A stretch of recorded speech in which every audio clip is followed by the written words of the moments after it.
joining in this inaugural County Cup. And Sophie Luff is alongside yours truly, Michael McCann. We've got Georgie Heath coming later along with Emily Windsor. Semi-final one brings Bears against Surrey. And it is Surrey who won the toss, and slightly unsurprisingly with a pitch that, as Georgie was mentioning, is set to get better to bat on throughout the day. They have chosen a bowl. Let's take a check on the teams. There was one alteration for Surrey from the side that have beaten a couple of Tier 1 opponents to get this far in Durham and Hampshire. Brian Smith, Kira Chapman, Phoebe Franklin, Paige Schofield back from England is the only alteration. Emma Jones, Alice Davison, Richards, Killian Moore, Rhiannon McDonald-Gale, Alexis Stonehouse, Dan Gregory and Tilly Courting-Coleman. And for Warwickshire, they're unchanged from the side that comprehensively beat Yorkshire by 10 wickets. Abby Freeborn, Lavina Perrin, Meg Austin, Nat Roth, Karis Pavley, Bethan Ellis, Georgia Davis, Millie Taylor, Hannah Baker, Anu Suren Kumar and Hannah Rainey. A very good morning to the aforementioned Sophie Luff. Good morning, Michael. How are you? I'm very good. Looking forward to this. 3 T20 games. It's all on the line. There's no doubt you'd have much preferred to be out there, particularly on a ground that means so much to you, but we're very grateful to have your company up here today. Thoughts on this wicket and the decision of the toss to win it and bowl for Surrey? Yeah, I haven't been out there myself, but being a local girl, I know that it's usually a belter of a wicket here at Taunton. I know Nick Pepper and his team would have done a great job to prepare a wicket that's going to go throughout the day and be a good surface for every team playing here today. Obviously might be a little bit of weather around, so I think potentially a very good decision and a good toss to win from a Surrey perspective. Yeah, and these two will be feeling very confident because they put on an unbroken 139 in a successful run chase against Yorkshire on Saturdays. Here's the first ball of the semi-final, which Perrin is just blocking out into the covers. Abby Freewill made 78 not out of 47, and Perrin made 58 not out of 24. For someone who turns 19 in September, she's got...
Excellent throughout the regional area of cricket. Abby Freeborn, as we transition into this new look structure, of course.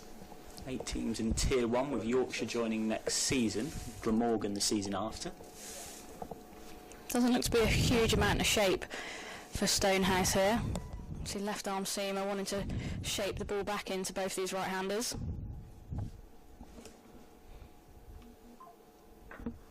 Perrin just guiding out into the covers. Saw an interesting quote from Emily Arlett talking to Katja Whitney. Said, age-wise, we've got a very young group at Warwickshire, but lots of cricket experience. You look at someone like Perrin, you underestimate her canniness.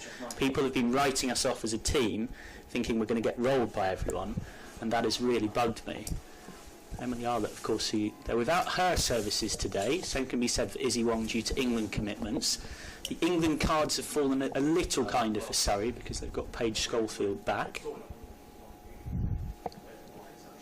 Oh, beautifully bowled from Stonehouse, shaping in and taking the top of Perrin's middle stump. That is an absolutely belting ball from one of the great young talents in English women's cricket. And Surrey win the toss, choose to bowl and strike early. Perrin gone for just 4. Yeah, just as I was saying, there wasn't much shape from Stonehouse. She gets it on the money and Perrin has to go. That's a big blow for the Bears and a great start from Surrey and Stonehouse. She finishes her first over with a wicket and she'll be pretty chuffed with her work there. Yeah, and as you'd said, Sophie, I haven't seen much movement up until this point, but that one really came back sharply. Yeah, Perrin just didn't get herself in a great position, to be honest. Stuck on the crease, not much footwork in against the left arm seamer, where there potentially is a little bit of shape. Was probably her undoing, and I do love Perrin's reactions when she gets dismissed. It's everyone's reaction, but she shows it so vividly, the disappointment. She usually knocks herself on her helmet and is disgusted with herself. It was quite tame from her then, to be fair. Yeah, she's similar when she's in the field. She's one of those kind of buzzy cricketers that when she's at point, if she even has the opportunity to back up, never mind get her hands on the ball, then you'll know about it. Electric is the word that comes to mind. Tasha Rafe joins Abby Freeborn out there, and Tilly Courtine-Coleman is on from our end of the ground, bowling from the Marcus Trescothick Pavilion behind her. Courtine-Coleman first up is swept, slightly dicey looking quick single, but it's good backing up from Rafe, who knew she had the danger end. Gets free for single, brings her on to strike. Tasha Rafe was one of a number of players for Warwickshire who didn't get the chance to bat or bowl because of the comprehensiveness of that win against Yorkshire on Saturday afternoon at Wheatwood.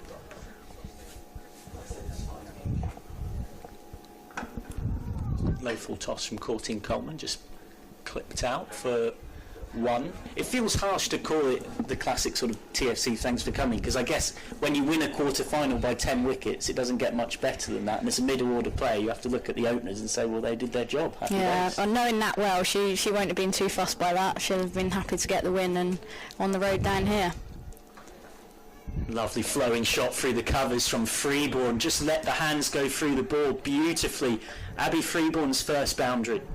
Yeah, really good by Freeborn there, over pitched by Courtine-Coleman, and Freeborn's got an interesting technique, hits the ball very square of the wicket, and you can see on that occasion where she just opened up her stance to access square of the wicket on the offside, and here at Taunton where you've got the square running across the middle of the pitch, it's going to race away.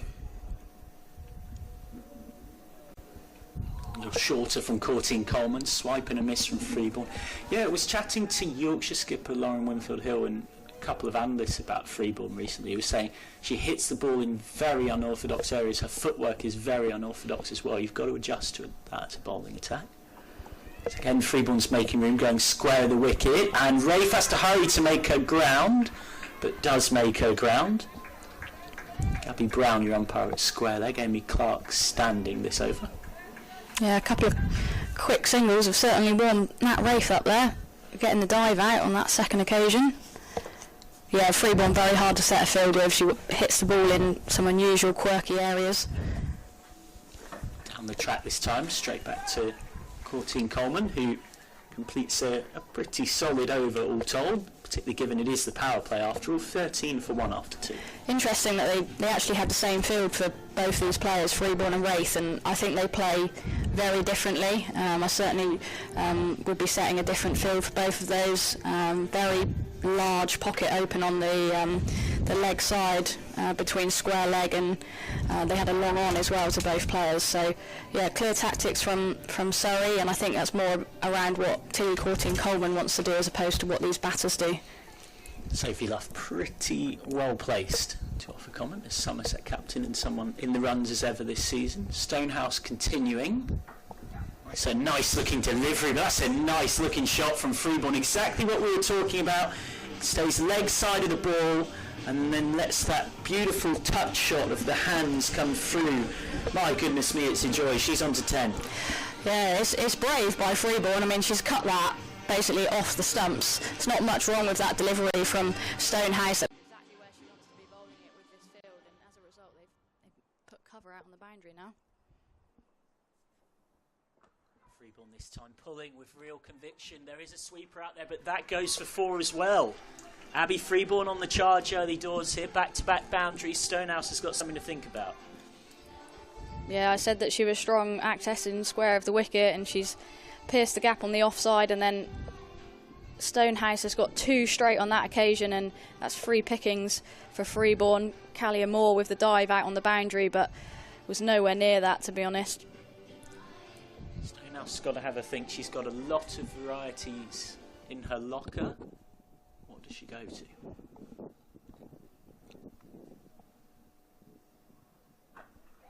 That's worked out to deep cover. Yeah, one coach at Stars last season telling me about Alexa Stonehouse. She's got an appropriate aggressive streak in her. Her bouncer is a good asset, but she almost has too many skills. She has every single ball under the sun. She wants to bowl bouncers, slow balls, yorkers, which is great. It's just knowing when to use what. She can go as far as she wants to.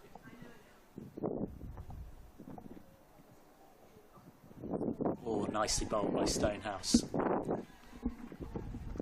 Yeah, Rafe just kind of wafting outside the off stump there, but good channel by Stonehouse. A little bit of extra bounce there as well. As said that it would be a good pitch here at Taunton, and that's what you want to see. You want to see some nice bounce and carry through to the keeper.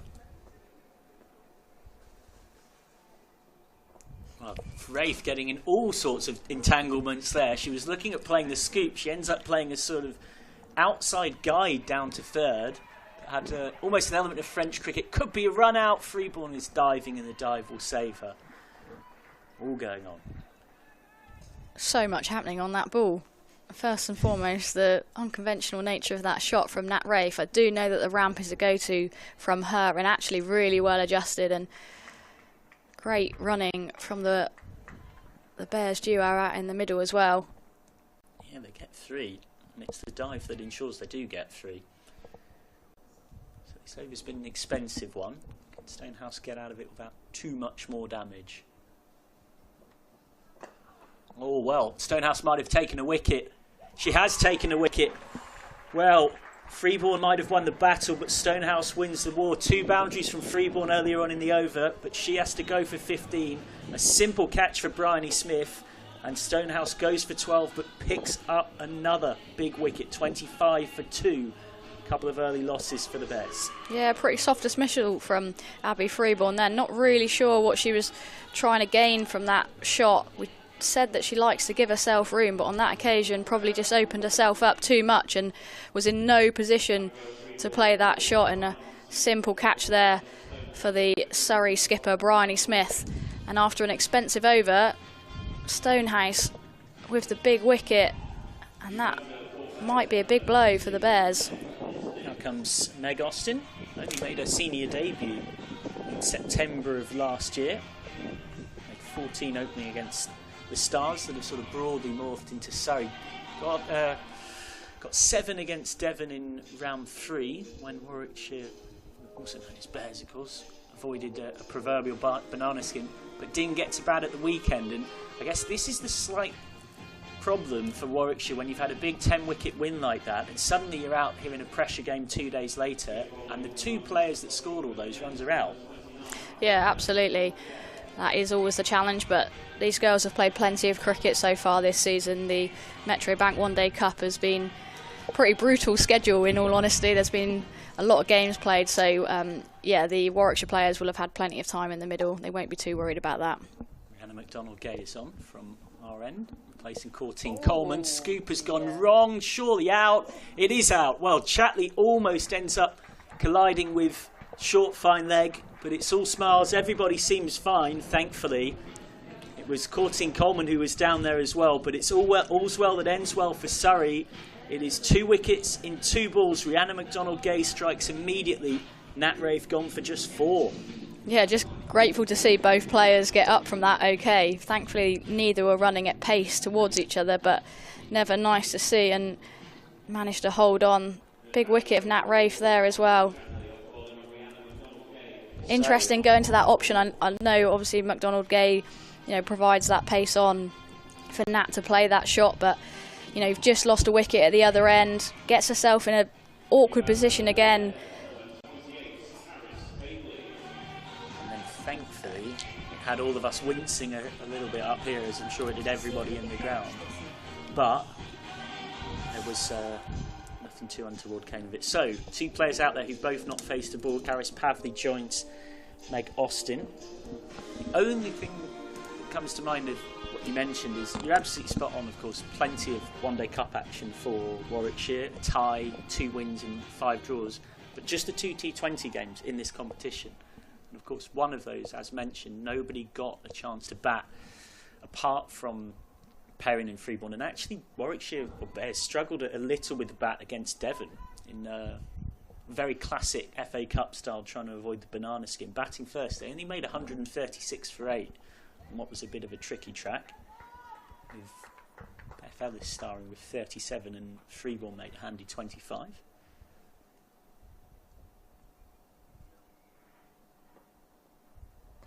Donald Gay just straying a little wide, getting some noticeable shape out. Just starting it in the wrong place. Yeah, I did see Devon's chase at the halfway mark, and they looked to be on if they could do something special. I think they were going at 6s and they'd only lost a couple of wickets, but yeah, the Warwickshire experience paid in the end for them. A little too full from McDonald Gate, well driven through the covers for 1.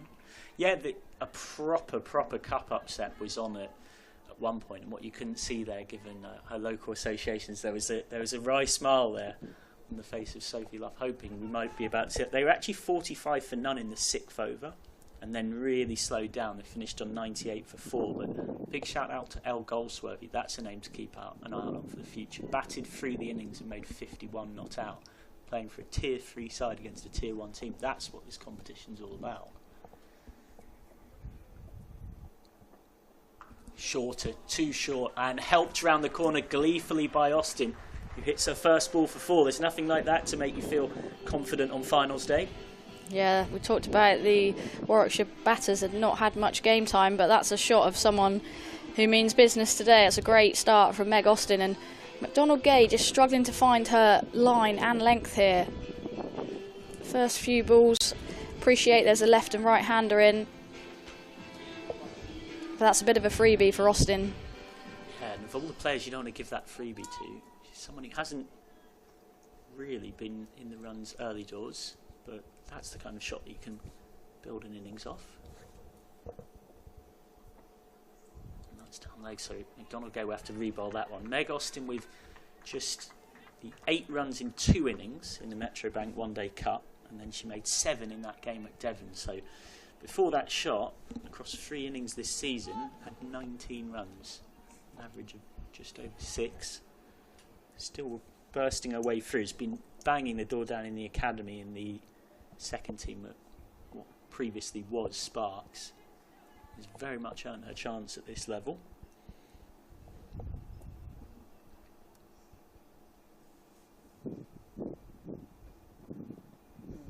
McDonald Gay struggling to adjust her line here, and that's a 3rd wide of the over.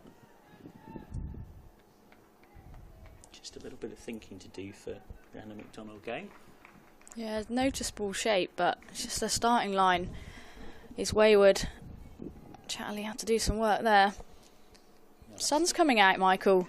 Yeah, well, all this chat pre first ball about the weather. For now, we're all good. That's a better ball from McDonald Gay, and it earns her a dot. She's still got 2 balls to complete of this over. Anna McDonald Gay, whose excellent summer last time around caught then England captain Heather Knight's attention. He described her as being brilliant, really impressive, and of course that led to an England call-up. Played a couple of ODIs in Belfast and a T20I in Dublin for England last September. That's turned away. They are going to run here and they'll scamper through. Signalled as a leg by. One of those players who, particularly with this new regime, of course, will be looking to make her case with good performances on days like this. Charlotte Edwards can't literally be watching because England are playing the West Indies at 2:30, so I reckon she'll be watching as much as she can. I was just about to say, I reckon she'll be watching this semi-final, but semi-final 2 might be a touch tricky.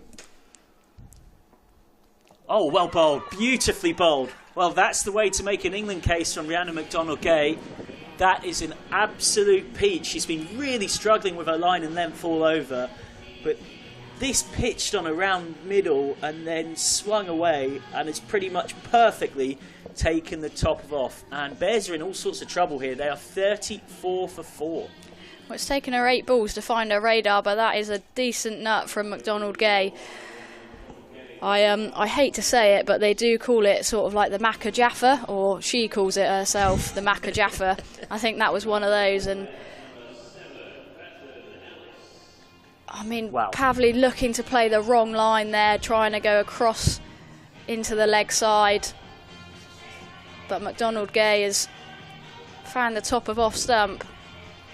But also it's one of those where the prodigious swing and the perfect line and length makes the shot look a little bit less good.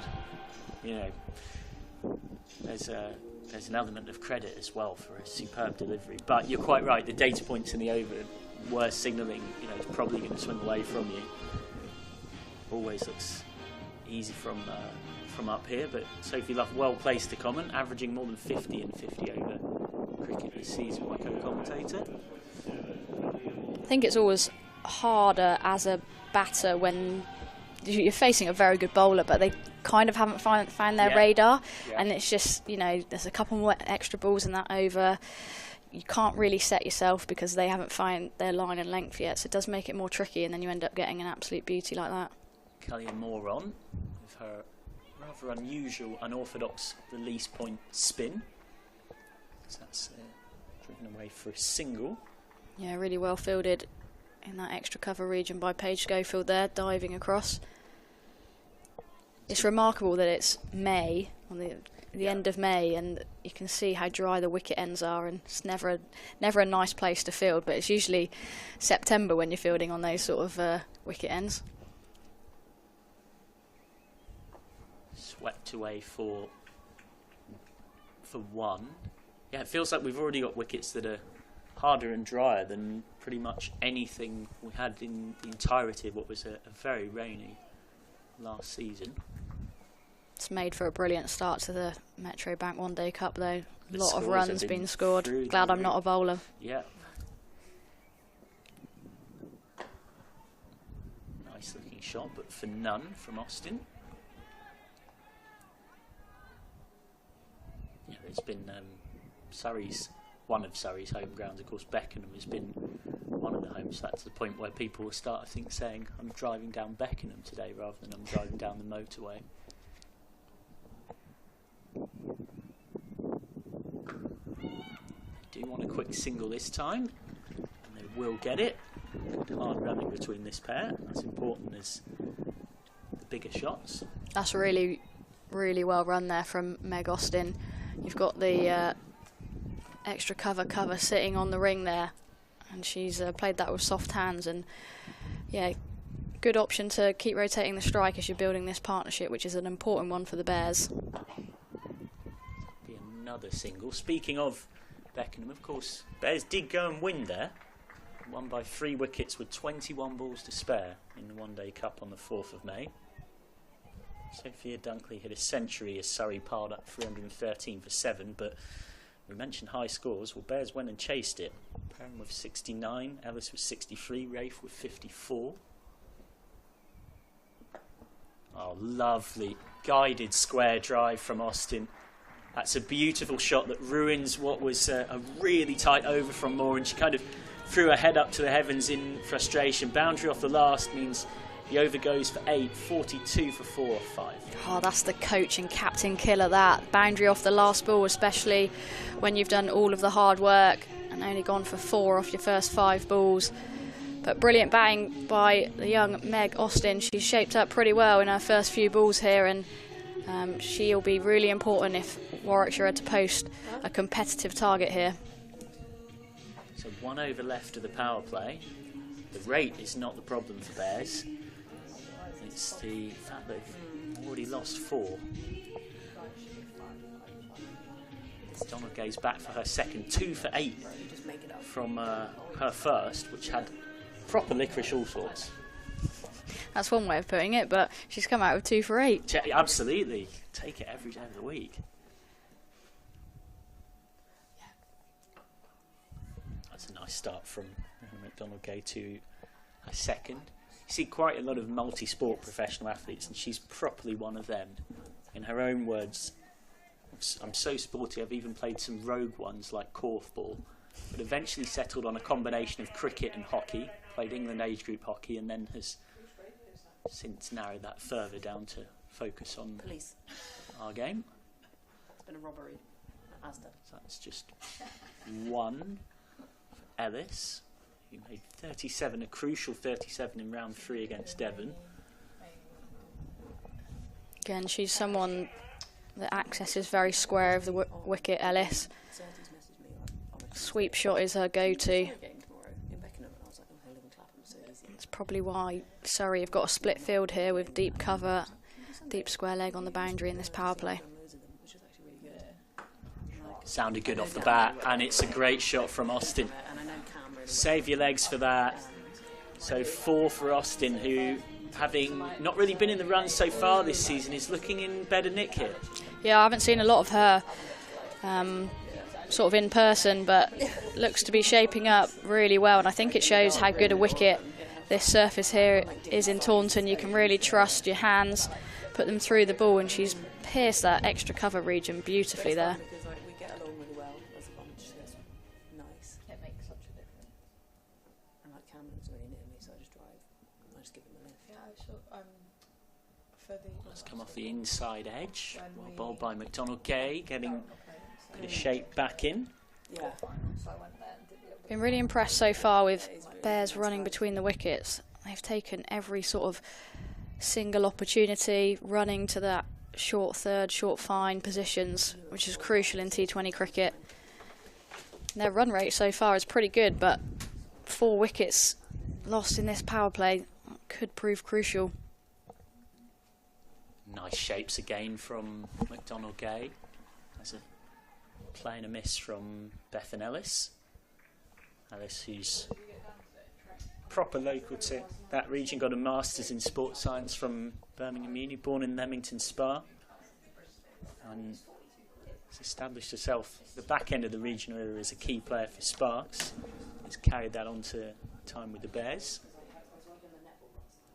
Beautifully bowled again by McDonald-Gay. Finishes second over with back-to-back dots. 48 for 4 off 6. Bears going at exactly 8 and over after a few more thoughts from Sophie Luff. She'll be joined by Georgie Heath. Yeah, in terms of the run rate, Bears will be happy, but 4 big wickets in that column for Surrey. So it's all been happening here in the power play. The sun is still out here in Taunton, and we're going to go back to spin and back to Tilly Courtine Coleman from the river end here. It's all been go here, hasn't it, Luffy, this morning? It has. Can't be having any of your bank holiday Monday lie-ins. You would be missing all the action. So it has been, yeah, it's been quite some start this for Surrey. They'll be pleased with this. 4 early wickets down. Austin's still out there, though.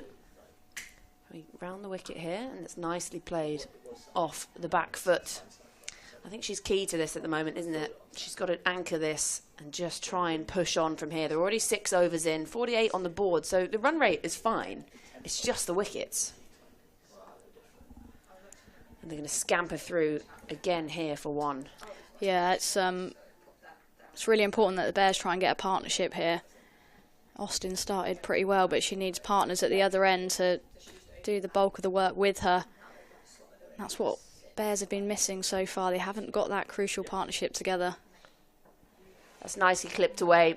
There is a sweeper out there on the boundary going to come in, and they think about a second and very wisely decide that was an absolute rocket of a throw.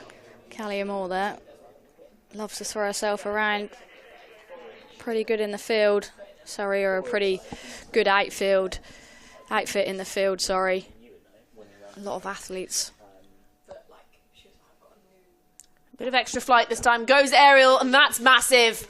Has she got a full hold of it? Not quite. 1 bounce for, but a little bit of extra aggression from Austin, and the flames are on. And that's just what they needed to bring up the 50 for the Bears. Yeah, really fearless cricket here from Meg Austin. Mid-off up in the ring. Whole of the leg side vacant, but she takes that boundary option. Really great shot. And she is well on her way here for the Bears. 20 off just 12 balls. They're just coming together for a little discussion in the middle of the pitch. The two batters, Courtine Coleman just being forced to wait. Just force a change in the field here. Mid-off goes back, square leg up. This one just dug into the pitch a bit more by Coleman. Squirts out square. It'll just be a single. But this is the kind of over they need. They need just a few big overs. Because Surrey really had the foot on the Bears' throat early on in this game. Gives herself room this time. Had to have a bit of a feel for that one, did Ellis. And they'll just settle for one. Brings the over to a close. So the end of 7. Bears 56 for 4. And that's just the kind of over they needed. Just injecting a bit of extra aggression in as Austin. She's going along really nicely. 21 from 13 to her name. So nearly found the boundary on the full, but settled for 4 in the end. McDonald Gay going to come back on for her third as Emily Windsor slides elegantly into the seat next to me for the first time today. Not sure about elegance. Oh, it's always elegant. They can't, Winnie, they can't see us. Oh, sorry, it was very elegant. It was wonderfully elegant. For all they know, you're in a ball gown. Yeah, exactly. Why are you giving away my outfit? Sorry. It's because everyone else will be rocking it tomorrow. So we are going to have a change in bowler again, just as we have a change in commentary. So Danny Gregory is going to be on to bowl, so we are going to see a bit more spin from Surrey. 56 for 4 here. The Bears, Ellis 5 from 8 will be facing up. And she looks to sweep this one. And yeah, and there wasn't quite anything on it. So Gregory starts this off with a wide down the leg side. Yeah, it's been a very interesting start for me. I think, obviously, Surrey for me are in a commanding position, picking 4 wickets up early on in T20s. But I think it's been like a dot or a 4 pitch. It's an absolutely belting outfield. That's really well bowled, and there's a big appeal, and the finger goes up, and that is another one down. Danny Gregory starts with a wide, and then follows it up with a plum LBW. Ellis on her way, 5 down now for the Bears, and it's all trouble stations. Yeah, good delivery from Gregory, and that's what she does so well, is she targets the stumps. She's a leg spinner that skids the ball on, and Ellis just looked to play that slightly too square, and Gregory, as she's so renowned for, she comes into the attack. Bryony Smith throws her the ball, she picks up regular wickets and she keeps the runs down. So good delivery. That maybe a little high / going down leg side, but Surrey won't mind. Ellis is gone and they're now 5 wickets down. Yeah, this is serious worry stations now for the Bears. They have still got Austin out there in the middle, and she's going to be key to trying to get them up to something they feel is defendable. But I was talking to head groundsman earlier, and he's saying that this is just going to get easier to bat on as the day goes on. Yeah, as I said, it's an absolutely looks an absolutely belting pitch. There's not been much lateral movement. Obviously, it's a little bit overcast. The seamers with the new ball got a little bit, but nothing drastic. And if you beat that in a ring, it just races away for 4. So you feel like par score is going to be 140, 150 minimum. And Amu Surya Kumar comes out to the middle, and she's off the mark straight away. Didn't get a bat against Yorkshire, so her first opportunity for this Warwickshire side in this T20 County Cup on finals day. What a way to kick it off. Definitely. But I'm interested to see how these two go about it for a bit. We're only into the 8th over. They're 5 wickets down. They've been going hard, haven't they? And they've kept coming hard. But I feel like these two just need to build a bit of partnership, look at the space, especially on this leg side, and rotate the strike. Little foot movement there from Austin, but does well to turn it around the corner. And as you say, they're just going to scamper through for those ones. They've got plenty of overs in hand. That's the thing. It's just the wickets column that's the problem.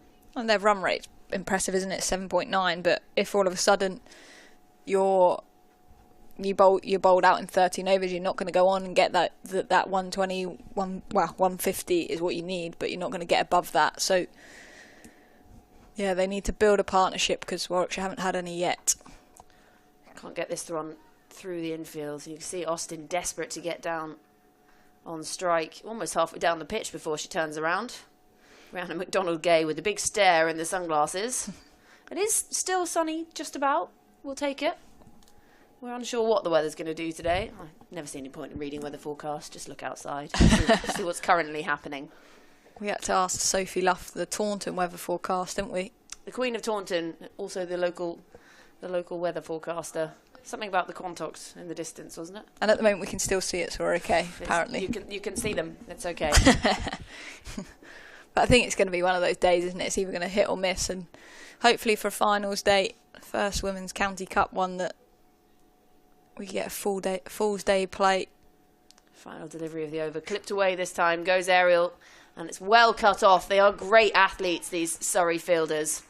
And they've done well to come back for a second in the end. But that, to me, looked like it had 4 written all over it. So it's a really good bit of fielding, saving the 2. Yeah, Emma Jones out there. And I think that's, for me, just how the game's continuing to improve. In T20 cricket, those diving stops become super important. That was a great bit of work out there. And Surrey have really set the standards in the field so far today. Been no missed fields, taken all their chances, which again in T20 cricket is so important. And Bryony Smith, the Surrey captain, marching her troops. Yeah, I've watched a lot of Surrey this season, especially down at Beckenham, so there has been a lot of having to throw yourself around in the field because there's a lot of balls coming in the direction of the boundary. And I like this move, actually, gone back to Alexa Stonehouse, picking up those 2 early wickets. So Bryony Smith has thrown it back to one of her leading seamers to try and just continue to get the squeeze on Warwickshire here. And that's nicely played, nice little touch, and Danny Gregory will cut it off, so it will just be 1. Yeah, smart batting that for me. They don't need to be reckless. Just tick along at 6s, bowl a bad ball, punish that bad ball. Then that score will continue to tick up. A bit of time at the crease, you then find it easier to find the space and frustrate Surrey a little bit. And we can always bring in that standard cliche of, the pressure of finals day. Score on the board, runs on the board. Goes aerial, this time lands just in that gap. And again, Emma Jones flying round on the outfield. Good running from these 2, though. You can see the intent. Quick between the wickets, both of them. But Meg Austin's been highly impressive for me. I think, obviously, coming into the side, it's not had much game time prior to this in terms of first-team cricket, but I've seen her previously when I played for some Vipers in some second-team cricket, and she's always gone hard at the ball and looks a real classy player. She's on strike here, and she does have a bit of a waft at that one and managed not to find the edge. Sort of the cross-bat shot from Austin. When you then go give a little hop afterwards. Oh, yeah, wasn't doing that. Nope, I'll just play with my hair, practice the shot, and we'll just pretend that one didn't happen. Yeah, I think as well, I see this a lot in younger cricketers. I think they can not get flustered easy, but they're so hard on themselves. They make one mistake and you let them know. This time goes aerial, and that's going straight down the throat of the fielder. Not going to drop that one. 6 down now, and that is the big wicket. Austin, she had a waft at the previous delivery, maybe a little flustered, and Alice Davidson-Richards, a very safe pair of hands, gives it the big celebration. She is possibly one of the most expressive cricketers I've ever watched, and frustration from Austin. Yeah, good bit of bowling from Alexa Stonehouse. Clear plan set with her field. Bowled full and said, go on, if you want to clear the field, you've got to hit a 6. And Alice Davidson-Richards just poised herself, didn't have to move really, takes the catch. And yet again, Surrey have picked up another wicket. And Surrey are in such a commanding position here, down here at Taunton. 65 for 6 now. This is really dominant start, this, from Surrey. And you just wonder, what kind of target can they look at now, Warwickshire? They have to work in sort of small increments at this point. So, right, just keep an eye, we'll try and make 80. And then you work up in 10s from there. So we've hit 80. Now what can we do? Because we're not even at the end of 9 overs just yet. Yeah, a bit of experience, though, coming to the crease now. Georgia Davis, the captain of Warwickshire. She's played some good innings in 50-over cricket. She scored 50s at the back end. So, for me, she's got to play a senior role here, a captain's role. comes to the middle here and just pushes this one up to cover. So she's off the mark straight away. And that run rate's still going at 7.5, and they've got nearly just over 11 overs still to play. But Alexis Stonehouse, she's been absolutely phenomenal with the ball today. 3 for 21 already for the young seamer. Yeah, it's been an impressive start for her, and I think nice to see her with the new ball for Surrey. Has a big swing at this one. Does Suren Kumar, keeps it down and comes through for one.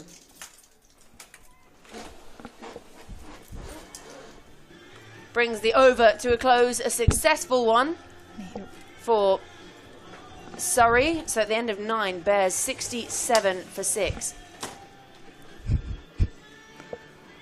Just a few door issues you've heard there. Just a few door issues. But we're back on track now. Yeah, I look back at that Austin dismissal and the timing of it. She was striking the ball so nicely, and you've got that fielder out. You're going for glory there. You've got to hit the ball extremely well. So it's probably a 60-metre boundary all round here for it to go to 6. And for 6, had she just knocked that along the floor, hit the ball hard, rotated the strike for a period, then Warwickshire would find themselves in a better position later. Yeah, couldn't have picked out ADR any better, really, could she? It was like a magnet straight to her. But it's Danny Gregory who's going to bowl her second here. Was successful in her first over. Started with it wide, backed it up with a wicket. So pretty good start for her, the leggy. She's very quick leggy. She bowls fast.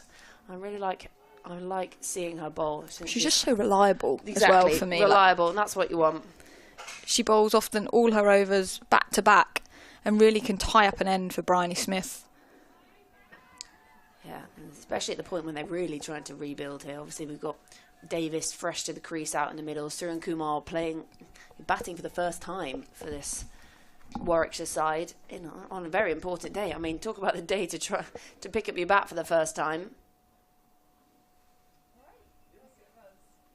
Oh, that could be out. And there's a big appeal here. I think perhaps a little high, maybe, but it's just rushed her going down leg. I think Georgia Davis survives, but Danny Gregory continuing to make things happen. Yeah, that's what she does so well, isn't it? Again, she's just targeting the stumps, targeting the pads. Similar delivery to one that picked up the wicket earlier. She's bowling nicely here, though. Really nicely. This time just straying down the leg side. Davis looking to try and pull that one away, but there are 2 fielders out there as well. It's 60-metre boundary that way, over towards the player dugouts, and 55 the other. So not a lot in it. Yeah, it's good to see decent-sized boundaries. I think previously in the women's game, everyone brings them in. This time just slightly miscued, and they think about coming back for a second. They're going to have to be quick. Take on the armour, Paige Schofield. And she was quick onto it, but Suren Kumar quicker between the wickets, and good running in the end. That's what you've got to do. They've got to turn those ones into 2s wherever they can. See, that's smart batting. Ball all along the floor. You've picked up 2. Good running between the wickets, good intent. These fielders, as you see now, Paige Schofield, come off the boundary rope to try and prevent this too. This one dug into the pitch from Gregory, a little shorter, and it is Schofield who comes in off the boundary to cut it off, and it'll be 1. Yeah, and I think what I really like with the bigger boundaries, because they are, female cricketers can clear these boundaries. We've seen it time and time again, but also there was never a chance, really. How often did you ever see a 3? Not really, because there just wasn't the space. Little extra flight this time, nicely driven by Suren Kumar. So she will keep the strike for the beginning of the next over. Halfway through there, so 10 overs gone. Bears 73 for 6. Yeah, again, the run rate's good. They're going at 7.3 and over. But the wickets is the worrying column for a Warwickshire perspective. So I think Surrey would be happier at this halfway mark where they're at, but there's a long way to go in this game.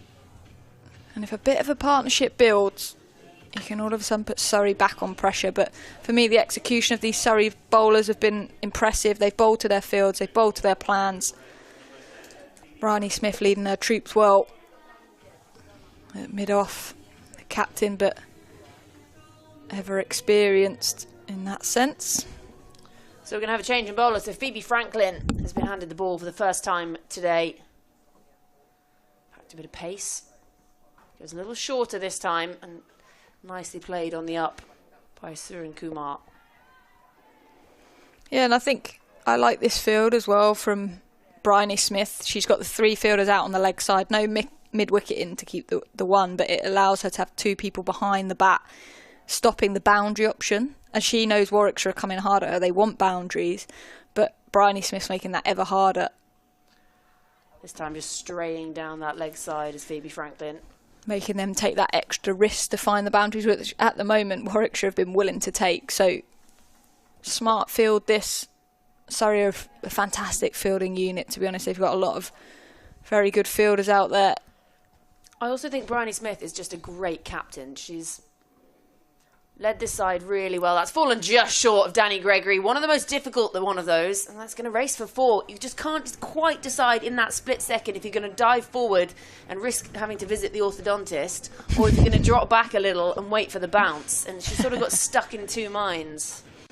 Yeah, it was a half volley in front of her, but really should have been stopped by Danny Gregory. But a welcome boundary from a Warwickshire point of view. Just a bit of width here from Phoebe Franklin. And Davis, the Warwickshire captain, happy to throw her hands at that one. She's on 8 off 6. This time, well stopped. Yeah, I think Bryony Smith is one of the best captains around. She's just got such a good cricket brain, and she's led this leading the Surrey side so well. Was obviously in charge at South East Stars. And she's just one of those players that you know the team will do anything for. You know, you get some of those captains sometimes you just really want to get around them. Fuller this time, slightly loopier from Franklin. I actually wound her up, So at Freya Davies' wedding, Bryony was there, and I said to her, I was like, mate, if you don't win some trophies this year with the team and the squad you have, I was like, your job's on the line. And she was like, yeah, it definitely is, just as a joke. And that'll just be 1 to add to the total. Still one to come in this over. I love the idea of you're at a wedding. There's sort of this first dance going on, and you're just nudging Bryony Smith in the corner. You don't win anything. Your job's on the line. She's like, okay, all right, we're just watching our mate get married. Okay, let me be precise. We were in an Airbnb together. It wasn't actually at the wedding. During the vows. Pulled away this time, kept along the ground. It'll be 1 more to the total. They'll settle for 1. So at the end of 11, Bears 81 for 6. And I really like the idea. You're sort of, the vows are going on. All these nice things being said. You go, your job's on the line. I don't see any trophies. I've been a Viper for a while. I know what a trophy looks like. No, I just think for me, there's what I tried to highlight to her there, and it's how strong this Surrey squad is. Oh yeah, they've got the depth across the board. I don't know how many they've got in their squad as well. I think it's about 30, but their depth is there and the quality of players. So seeing them at finals day here, it's no surprise, is it? And it's about these players turning up on the day, and I mean, especially when we look at them batting, Alexa Stonehouse is batting at 9, who's also previously opened for the South East Stars, so they're absolutely stacked.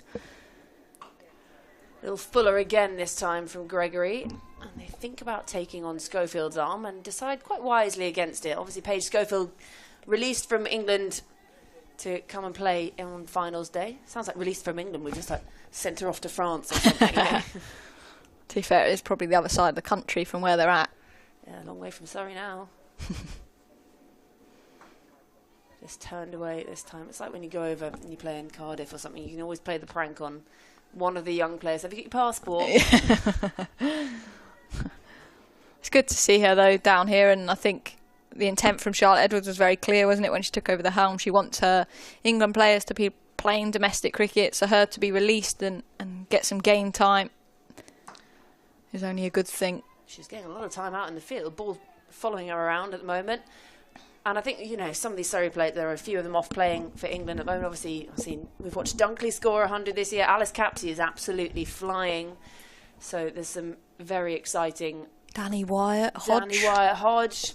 She's struggled a little bit more than the other two at times, as this is pushed away into the offside. She struggled at times. She's had a lot of starts and then just been unable to go on. And I think we've seen that quite a bit for Surrey this season. She's sort of got into the 30s-ish, and there's been runs there for the taking and then just managed to get herself out. But Alice Capsey is Yeah, churning. She's churning. She's looking good. Fortunately, she hasn't had any opportunity yet in this England series either. Yeah, it's funny being down at Beckenham, actually. I think at one point Charlotte Edwards was sort of hiding under a tree. Someone said they'd spotted her, and I had this image of her sort of hiding behind a newspaper in a like, long trench coat. And then I was hearing that she'd actually just burnt her shins because it was so hot. That doesn't sound like Charlotte. She's clocked up the miles, I think. Tried to get to as many games as possible, which I really like. And then players that have performed domestically. Emily Arlott, who's not here today for Warwickshire, Izzy Wong. They've performed and they get the rewards of being selected. Well, that'll be a dot to finish off that Gregory over. 5 runs coming from it. The end of 12 bears 86 for 6. Yeah, good passage of play this. I think smart cricket between Surrey and Davis, and I think that's very much what's needed at this stage. So Georgia Davis coming to the crease has brought a bit of calmness. Her partnership's building. Bryony Smith having to mix up her bowlers. She's got plenty of bowling options in her unit. The variety in the attack, off spin, left arm seam, right arm seam, leg spin. So again, talk about the depth of the Surrey squad. They've got the variety, they've got the talent, they've got the young talent, they've got the experience of someone like Alice Davidson-Richardson herself. I'm going to take some beating here today, that's for sure. Phoebe Franklin starting her second, or misfield off her own bowling. Run. She'll be frustrated with that. Good running. Run. The intrusive thoughts take over. Yeah, they do. That would have been a big blow to run out your captain, wouldn't it? Just never run on a misfield, Georgie. No, there's a reason it's a cliche. I know we always it's a cliche, but there's a reason. Phoebe Franklin. And again, this time pulled away. And 2 fielders, that's almost bisected the 2 of them. Has it got through? That's really good bit of fielding. Gets a round of applause from the bowler. Yeah, she's done really well there, ADR. And then Franklin there to clean up. They're hunting in packs, Surrey, in the field. That's what I love to see. I think when we were talking about England struggling a bit in the field, especially that T20 World Cup, and the Ashes earlier on this year, they were sort of out on their own in the field at times. But watching this kind of fielding, it's the kind of way Australians do it. There's 2 or 3 of them always going for everything. And it's the clarity, isn't it, of where people are fielding. Like, it's very obvious that their best fielders are in the hot spots, and it's almost like Bryony Smith doesn't have to tell that. It's not messy, it's clean, it's tidy. Driven again, just going to be the 1. So just keeping them quiet enough here, but they will look to try and break this partnership because these 2 are just building it nicely. Captain run a ball 14, Suryan Kumar at the other end, 13 from 14. So the run rate is still up there. They're just rotating strike really nicely. It's not down to one person. They're working really well as a partnership. Yeah, and it's just looking what's to come for Warwickshire after this. You've got Millie Taylor, who I previously know, who was at the Sun Vipers Academy previously, Hannah Baker and Rainey. So these two need to bat a period of time. That's top edge this time. It's going to fall just short of Danny Gregory. They scamper through again for 1 more. So it adds another to the total. 7 runs coming from that over. So at the end of 13, score 93 for 6. Yeah, these 2 just doing exactly what has been asked of them. They came together, score 65 on the board. So really building nicely. Yeah, I'm excited to see Rihanna McDonald-Gay come back into the attack. She's young and exciting, that's for sure. Her first 2 overs went for just 14, picked up 2 wickets. And she got it right. She just hit those stumps. She's opting as well for this 3 fielders out on the leg side, deep cover. No one in the mid-wicket position. Slow ball to start things off. I like this. She's got the variations. These young players these days, these youngsters, they've got a bit of everything already, and I love that they've got that in their armoury to just develop as they continue to grow. Obviously, she was part of that original Under-19 World Cup side. Alexa Stonehouse as well at the other end. We've seen Davina Perrin. So making us all feel very old. Well, this has gone up very high. It's going to come down, land safe, just short of Schofield coming in off the boundary at long on. That's a proper pitching wedge, that, isn't it? Just onto the green near the flag. And luckily, to be honest, it was, because Paige Schofield, one of the better fielders in English cricket, is just waiting at a very wide long on, actually. So straight is a target with Bryony Smith at mid-off in the ring. Yeah, it's angled in at the pads. It's nice delivery, this, from McDonald Gay. They've done well to come through for one. The running's been really good between these two. Yeah, and to be honest, I've liked the intent that Warwickshire have come out at and come at Surrey. Obviously, they lost wickets at regular intervals, but it has got them up. We're into the 14th over and they're nearly at 100, so from a Surrey perspective, if they pick up 1 or 2 more wickets, they're going to restrict. If these two bat for a period, then all of a sudden Warwickshire could get themselves up to a pretty healthy total and runs on the board in the semi-final. I love a healthy tofu as well. So you never know. Do you know what? I don't like tofu. No, it's weird. It's rubbery. No, but that's not what I was trying to say. But I do know what you're trying to say. Well, it feels like just a moment ago we were saying, just sort of eye up 80 and then eye up 90, work in those small increments. Got themselves to 95 and they've still got plenty of overs in hand. A really good partnership been built here. They've got the foundations to push on now. Full toss from McDonald Gay. She sort of waves an arm in a sort of half appeal. And again, signalled leg by. But this will also just cause some real frustration for Surrey as well, because they started so well, really had that squeeze on. We were wickets falling in all directions, and now this partnership is just that frustrating thing that will really give Warwickshire that sort of that boost as they look ahead to trying to defend whatever they can get. Just waited nicely on that one. Did Davis. Yeah, and I think as a player as well, when you're out in the field picking up wickets at regular intervals is so important. I think it brings the buzz, it brings the energy, and I think I'm getting subbed off. You keep going, Georgie. I'll just keep going. Lucky all of you. 14 overs gone, Bears 96 for 6. So this really has been a great partnership, these two. They came together. There's 65 on the board, so 31 the partnership already, and shared pretty equally, actually. The run rate is pushed down below 7 now. It's 6.86, but still 6 overs to go, and we're going to have a change in bowler as we have a change in commentary next to me. The Queen of Taunton herself, Sophie Luff, slides in as ADR pumps her arms and bowls for the first time today. And that's just sat up and been there to hit. Not quite timed by Surrey Kumar. Really good running again, coming back for a second. Yeah, I've been very impressed with the Bears running between the wickets so far in this innings. They've scampered a lot of singles and they've really pushed the boundary sweepers hard when they've had the opportunity to do so. Obviously, Alice Davison-Richards, another one been brought back into an England squad, so she'll be part of the ODIs when they come around. And that's just sort of floating. That really just dropped at the last minute. That's quite well dug out in the end by Surrey Kumar.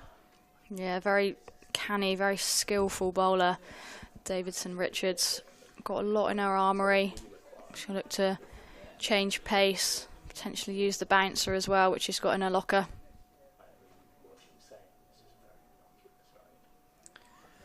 Got herself all in a twist there, Surrey Kumar. It was sort of pirouette as she tried to launch that beyond the flats.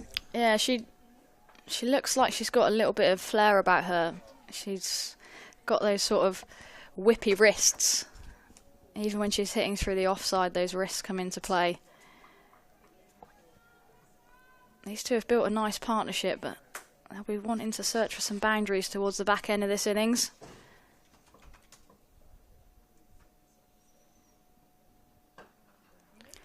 That was going to hurt if ADR got a hand to that, and that's a great looking stroke. Just as you said, needed boundary. She's given that the absolute full bean, smacked across the ground, and brings up the 100 for Bears, 102 for 6 inside the 15th over. Yeah, really good option there. Look at that, using the depth of her crease to create the length. Hits through the line of the ball and you don't need to run for that one. Yeah, Alice Davison-Richards stuck out her left hand, but that was a knuckle buster. This time clipped away leg side. Maybe one more to the total. I've been really impressed by the way Surrey Kumar's gone about her business day. Not been flustered at all by the day and the experience. Didn't get to bat in their game that she played in the last one when she got her cap. And today she's just come out and looked like an absolute old hat, like she's been out there for years. Yeah, she looks a very good player. Fuller again and just clipped away by Davis. So be another one to the total. So 8 in the end from that over. A good over, this one, for the Bears. 15 gone. Bears 104 for 6. Yeah, good over there from the Bears, and they'll be looking at 8, 9, 10 and over for this last 5 if they can. If they could get up to that 140 mark, I think they'd fancy their chances. But Taunton, it's a good surface. In the men's game here, 200's pretty much par, so I think I'd like to think that 160 is probably par today. 140 might not be enough if they can get there. These two have built nicely, albeit they haven't found the boundary too often, but they're both in and set now, and hopefully they can unleash towards the back end of this innings. Yeah, I think it's fair to say if you offered them 140 now, would probably take it. If Bears got 150 from here, they'd suddenly feel like they've got some momentum. It's Franklin, that's a little too short. He's got away with that a bit. Up to the sweeper at deep mid-wicket. Yeah, it's about the options of the gears that these two can go through. I mean, Georgia Davis has already showed what she could do with the bat this season, albeit in a very different context, and you yourself would know she got that half century to hold Somerset up a little bit from number 10 in a losing cause. So Kumar got herself in a slightly awkward position there. Yeah, she hit a pretty clean ball on that day, Georgia Davis. It was a slightly small boundary one side, but she found it on the full on a couple of occasions. And yeah, I think she batted at 10 that game Certainly and did. got a half century. Made you just a little bit nervous, albeit came through relatively comfortably. Yeah, stopped us getting the bonus point as well, so she did her job for her team. Every little helps. Who knows how crucial that could be at the end of the season when it comes to that particular competition. Just changing the field here. They've got a deep extra cover now. That's a nice looking drive from Surrey Kumar, for which she won't get any reward. It's played a solid steadying hand. Now has to try and find the extra gears. It's been a promising academy product for a number of years. Was in the Sunrisers Academy for 3 seasons. And while she was still 16, made her debut in the Rachel Hayhoe Flint Trophy against the Vipers and picked up a couple of wickets, scored some runs. She'll get runs here. She'll get one of them. Well fielded out there. Franklin's got to be very deliberate about where she bowls here with this deep set onside field, and only deep cover as protection on the offside. Yeah, I think Surrey Kumar's has been doing exams and A-levels potentially. That's why we probably haven't seen her as much in a Bears shirt as what we'd have thought. That's a great shot down the ground. Big chase needed by Schofield. Comes round and keeps it to 1. Yeah, deceivingly, that looked like she got all of that, Georgia Davis. Do you know, but I'm so relieved you said the same way that thing. the ball came towards us at this Marcus Trescothick Pavilion sort of just plugged, and she didn't get any of it in the end. Yeah, there was a couple of spectators in front of us who also put their hands out when it came off the bat as if they were expecting to be about to try and catch it, so we weren't the only ones. Makes room this time. Straight out to deep extra, so really good over from Phoebe Franklin. Concedes just 4, 108 for 6 after 16. So just 4 left for Bears to go and grab what they can. Time running out a little, but great credit regardless to this pair for the scrappiness they've shown. They've put on 42 off 44. Yeah, I think especially in a pressure game and a semi-final, when you do lose 4 wickets in the power play and losing wickets at consistent intervals, it's really easy to sort of just keep going hard and keep losing that momentum. But these two have steadied the ship and could get them to a respectable total here. Stonehouse on. Pulled nicely away, but once more Surrey Kumar might find the kind of boundaries that Bears crave at this stage. Both these players have only hit one boundary and are striking it just a tickle under a runner ball. And you would have to say, if you're a Surrey fan watching this, the other thing that gives you comfort is the pitch does have really good bounce and carry, but it's not got any real demons in it, you'd have to say. You think it'll get better as the day goes on. That'll be one more, half stopped by Gregory. Yeah, I think Stonehouse has got 4 straight here. I think it's an opportunity for these 2 batters to be a little bit more creative. That might not necessarily be going to ramps and reverses, but just using their crease laterally to try and access square of the wicket. Short hit hard. Any harder, it might have been a catching chance for deep mid wicket. As it is, it ticks along with another single. It's of course the first finals day of this restructured women's cricket domestic shape this season. There's plenty of them to keep up with, particularly with League 2 for the Blast and the Metrobank One Day Cup. As that's pulled away, that could go for 4. That does go for 4. Georgia Davis punishes what was a short ball that wasn't really quick enough to hurt or trouble the Bears captain. Good pull shot. Yeah, Stonehouse actually gave Davis the angle there to access behind square on the leg side and put away well. And again, you know, if they can get a boundary or 2 and over here, get that 8, 9 and over, get up to that 140 mark, gives them something to bowl with. Short again. It's a slow ball though. It's completely mistimed it, Davis, and is done there. Good response from Stonehouse. Good variation. Easy catch for Gregory. And this long, impressive partnership is finally separated after a decent little rebuild job from Bears. Their captain goes for 23. Yeah, it's a well-played innings there from Georgia Davis. Just having to take on that shorter ball from Stonehouse. Didn't get all of it. Well held by Gregory. And Stonehouse, 4 wickets to her name. She's doing a great job for her side here. Good use of that shorter pitch delivery there, which was the undoing of Davis. The partnership was worth exactly 50 for the 7th wicket. One thing that will be something of a consolation to Surrey in it is it was a rebuild, but it was more of a rebuild than necessarily a counter-attack.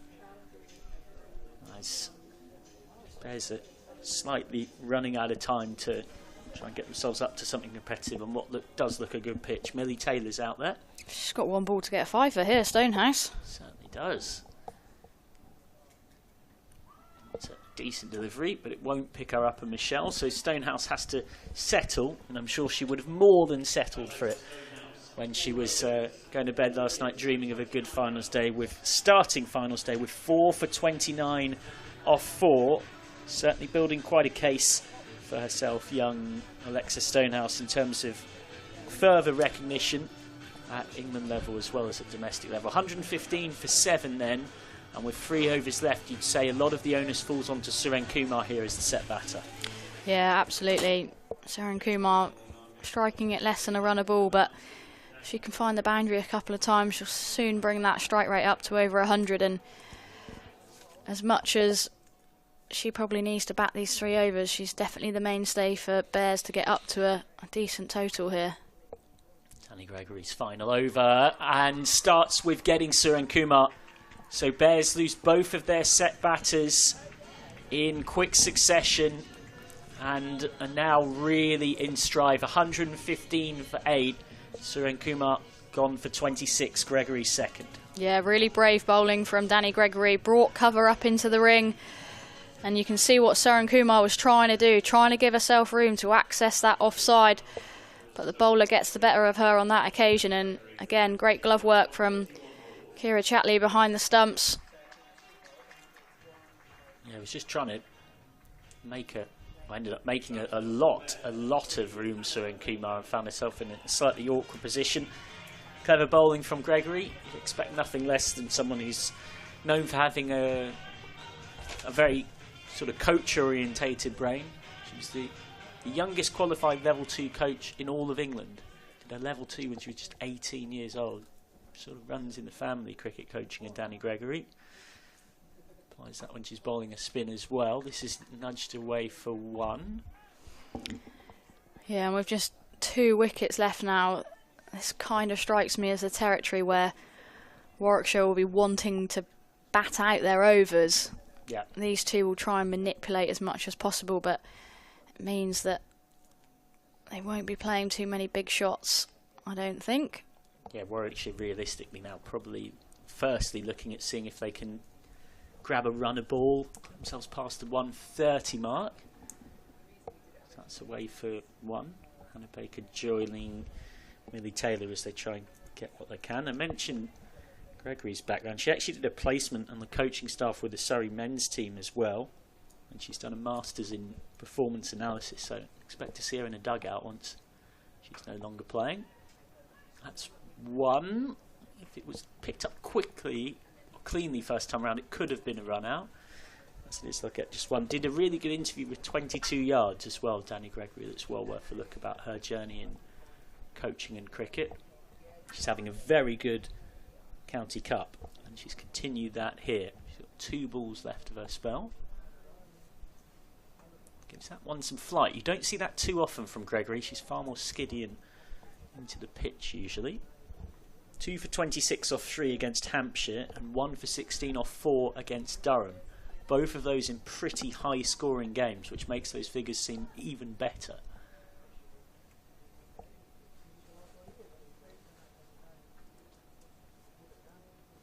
Oh, and Gregory's got another. Beautiful way to finish a beautiful spell from Danny Gregory. 3 for 20 off 4 on finals day. You can't ask for much more than that. 119 for 9. Baker gone for 2. Bears on the brink of being bowled out. Yeah, leg spinner gets leg spinner. Hannah Baker will be walking back to the pavilion to get her pads off and hoping that she can have an impact from a bowling perspective now, but it's a really good spell from Danny Gregory. How many times have we seen that before? Picks up countless wickets. And with 1 wicket remaining now, 2 overs to go, Warwickshire might not even bat out their 20 overs. Yeah, it's been ruthless from Surrey, and Gregory's been a big part of it. So she now, including that wicket she's just taken, has bowled 11 overs in this competition this season. She's picked up 6 wickets and she's gone for about 5 and over. That's the first ball, the penultimate over from ADR, is just blocked back by Millie Taylor. Speaking of spin, she could be a threat later on. She bowled brilliantly against Yorkshire at the weekend. But right now she's got to try and help scramble something with a bat alongside Hannah Rainey, who's just come out on loan from Lancashire at the non-strikers. It's a nice looking shot from Taylor, but won't get any reward for it. Just 10 balls left. Tough situation, and have to in some ways feel for Taylor and Rainey, because they wouldn't have really rocked up to finals day hoping or necessarily expecting to bat. No, they've definitely got a job to do though. Jabs that down and look to the skies in frustration from Millie Taylor. As much as it's not on them to, you know, do the bulk of the work from a batting perspective, you never know in these last 9 balls, whatever runs they get, you know, it could be the difference. It's the beauty of cricket, isn't it? We're not going to see at the Women's Football Euros this summer the Lioness's progression depend on Mary Earps' ability to play at centre forward at any point. Full toss straight at mid-off. They are going to run and they will get through for 1. It's one of the great quirks of this weird and wonderful game that we all so know and love. I mean, that might happen, but it feels very unlikely. We've seen Millie Bright used as an auxiliary striker by Serena Wiegman, but you get the point. You tend to stick to predominantly your specialist role. But it's Taylor and Rainey. Rainey taking guard. She's been a great signing on loan for the County Cup, and she is immediately off the mark here. Just with the trusty outside edge. And scampers back for 2. Hannah Rainey, who spent pretty much all of last season injured. Played through the recent World Cup qualifiers for Scotland. Still with something of an injury issue, and is now back and pretty much 100% fit. Someone who's had a long road to getting the chance to play meaningful top-tier cricket. Good contact on that one from Rainey. He'll pick up a single. She'll keep the strike then. Good over from Davison Richards. 4 off it, 123 for 4. Yeah, a couple of good strikes from Rainey. I'll be wanting to get a couple of boundaries away though now. That 140 is looking a long way off. I mean, 130 is looking a fair distance off now with 1 over to go. What can this pair get their team to? Yeah, and I guess the concerning thing as well, if you're Bears, is there has been a little bit of swing for the new ball for a short period of time. There's been a little bit of bounce and carry, but the pitch does not particularly look like there's many demons in it. Yeah, and look, Warwickshire with like their 3 strike bowlers in George, Wong and Arlott as well, so their seam attack doesn't look as strong as it usually does. I think they'll go down the spin route quite early on. Donald Gay to finish off. Just loses their line there. 2 for 15 off 3 so far for Rhiannon McDonald-Gay before that ball.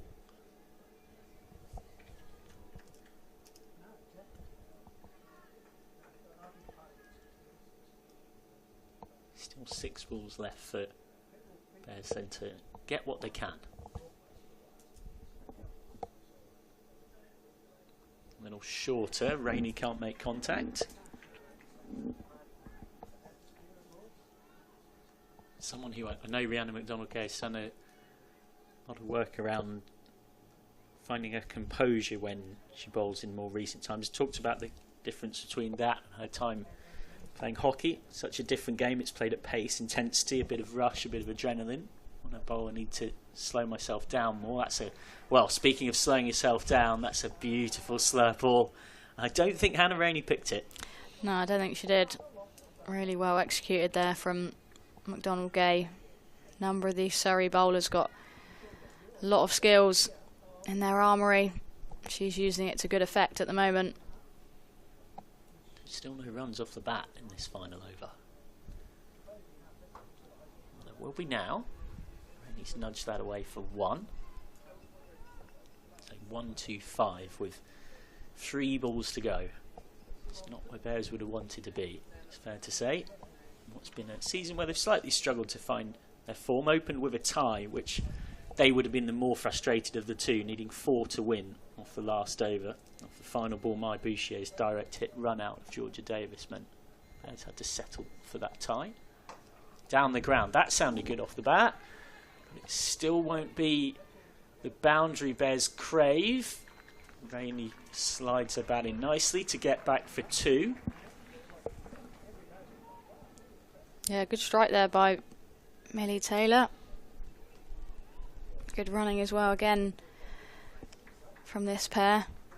I think Surrey will be looking at how well the Bears have run between the wickets and feel that they can do a similar job.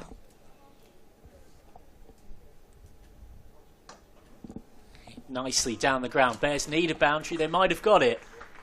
They have got it. Lovely shot from Millie Taylor. Good, strong, powerful cricket shot.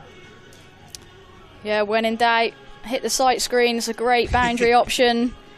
You know, even if they had 2 people on that long on, long off boundary edge, the sight screen, you don't usually see a fielder fielding there, and that's a great strike.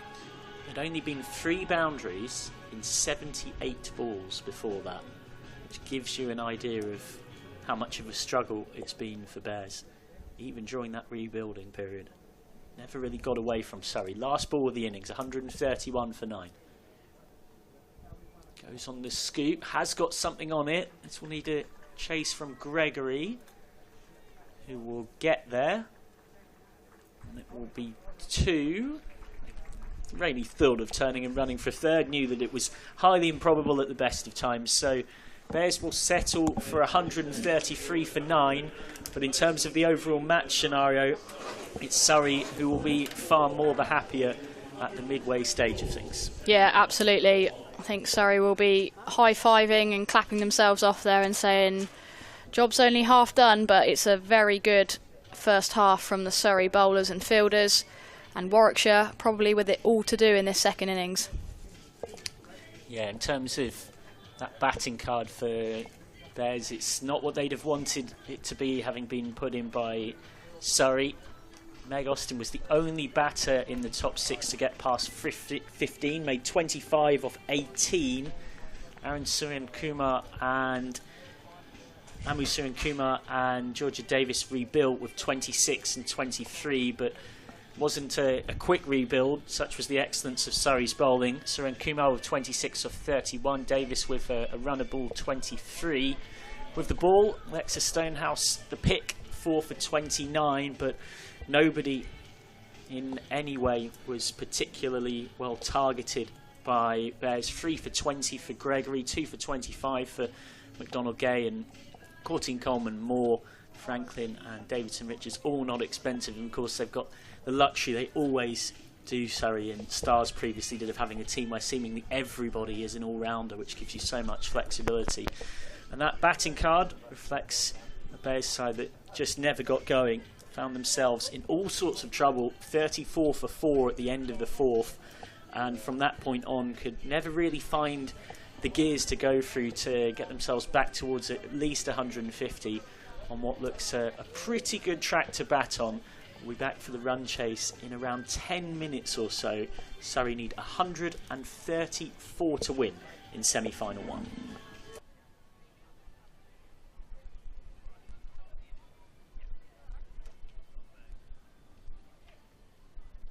We're here today to launch the ICC Women's T20 World Cup 2026, which we are hosting here in England and Wales across 7 iconic venues next summer. To have a home World Cup, to have watched it in the crowd and to have some a competition like that to look forward to next year is really, really special. I want to support women's cricket in as many ways as I can, and I think we all need to find ways to support them, attend the games and root for our favourite teams and all the players. I feel like I've played World Cups all around the world now, and it's going to be so exciting to play at home, play at Old Trafford. I think it's really exciting. The energy today at this event was amazing. Sitting next to Malala, sitting across from Ellie. Energizing, empowering, and I think it was kind of a call of duty. I think today's really important because you've brought a whole bunch of people with different perspectives into one room. It's very rare that you get everybody to clear their diaries to do that, but it just goes to show how important it is as well. It'll pass quicker than you can ever imagine. Even the build-up to it, I think the build-up is almost just as special as the tournament itself. You can kind of feel like something is changing. You immediately feel like you're part of it and you're part of a movement. What it means for us to host a World Cup, and I look back as a huge sports fan and think of the Euros for the women and what that did for women's sport, for football. We've now got a chance to go beyond what football did, and for it to become that seminal moment for cricket, for sport in this country. But every time there is a victory, it is a ripple effect. It affects women's salaries and what they get because of their skill set, their dynamic personalities, and the audience that they grow. Everybody wins. I think that it's just a really great opportunity to be able to build now on everything that we've spoken about today, so that next year is just the most amazing summer and it's a brilliant event. We need your support, we love your support, and hopefully you can roar us on to many victories. It's the year that women's cricket breaks into the mainstream and stays there.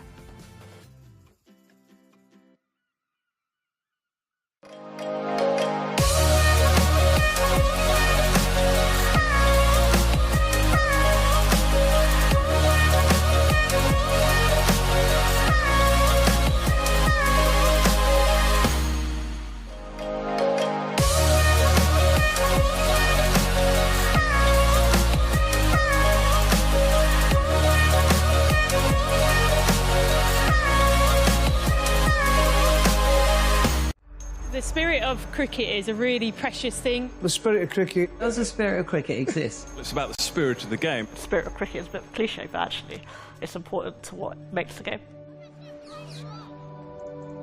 What is it? This game we call cricket. Some say it's just that, a game. A way to pass the time. Made up of overs and innings, wickets and runs that can last 5 days, or a mere afternoon. But it's more than that, isn't it? It's more than the stumps and the wickets, the bat and the ball, more than winning and losing. What makes cricket cricket is us, the people. The people that play, volunteer, organise, spectate and facilitate. From the leaders on the field to those behind the scenes. Cricket is what we make it, through the values we share.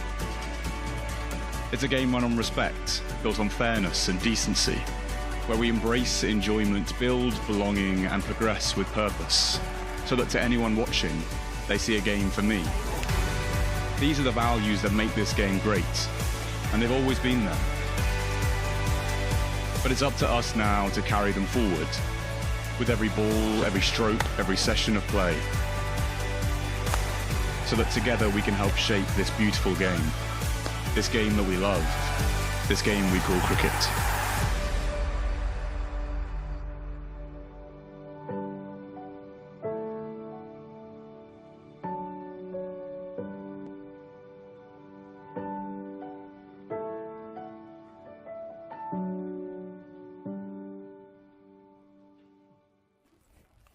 We're here today to launch the ICC Women's T20 World Cup 2026, which we are hosting here in England and Wales across 7 iconic venues next summer. To have a home World Cup, to have watched it in the crowd and to have some a competition like that to look forward to next year is really, really special. I want to support women's cricket in as many ways as I can, and I think we all need to find ways to support them, attend the games and root for our favourite teams and all the players. I feel like I've played World Cups all around the world now, and it's going to be so exciting to play at home, play at Old Trafford. I think it's really exciting. The energy today at this event was amazing. Sitting next to Malala, sitting across from Ellie. Energizing, empowering, and I think it was kind of a call of duty. I think today's really important because you brought a whole bunch of people with different perspectives into one room. It's very rare that you get everybody to clear their diaries to do that, and it just goes to show how important it is as well. It'll pass quicker than you can ever imagine. Even the build-up to it, I think the build-up is almost just as special as the tournament itself. You can kind of feel like something is changing. You immediately feel like you're part of it and you're part of a movement. What it means for us to host a World Cup, and I look back as a huge sports fan and think of the Euros for the women and what that did for women's sport, for football.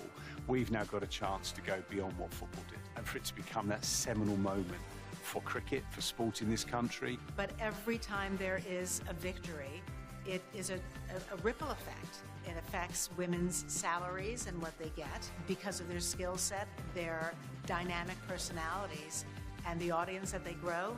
Everybody wins. I think that it's just a really great opportunity to be able to build now on everything that we've spoken about today, so that next year is just the most amazing summer and it's a brilliant event. We need your support, we love your support, and hopefully you can roar us on to many victories. It's the year that women's cricket breaks into the mainstream and stays there.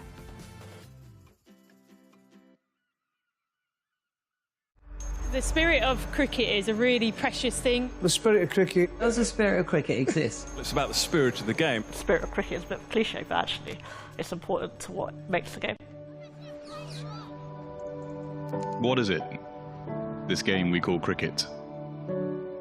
Some say it's just that, a game. A way to pass the time. Made up of overs and innings, wickets and runs that can last 5 days, or a mere afternoon. But it's more than that, isn't it?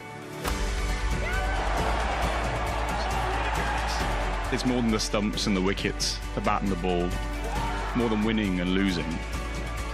What makes cricket cricket is us, the people. The people that play, volunteer, organise, spectate and facilitate. From the leaders on the field to those behind the scenes. Cricket is what we make it, through the values we share. It's a game run on respect, built on fairness and decency, where we embrace enjoyment, build belonging and progress with purpose, so that to anyone watching, they see a game for me. These are the values that make this game great, and they've always been there. But it's up to us now to carry them forward, with every ball, every stroke, every session of play, so that together we can help shape this beautiful game. This game that we love, this game we call cricket.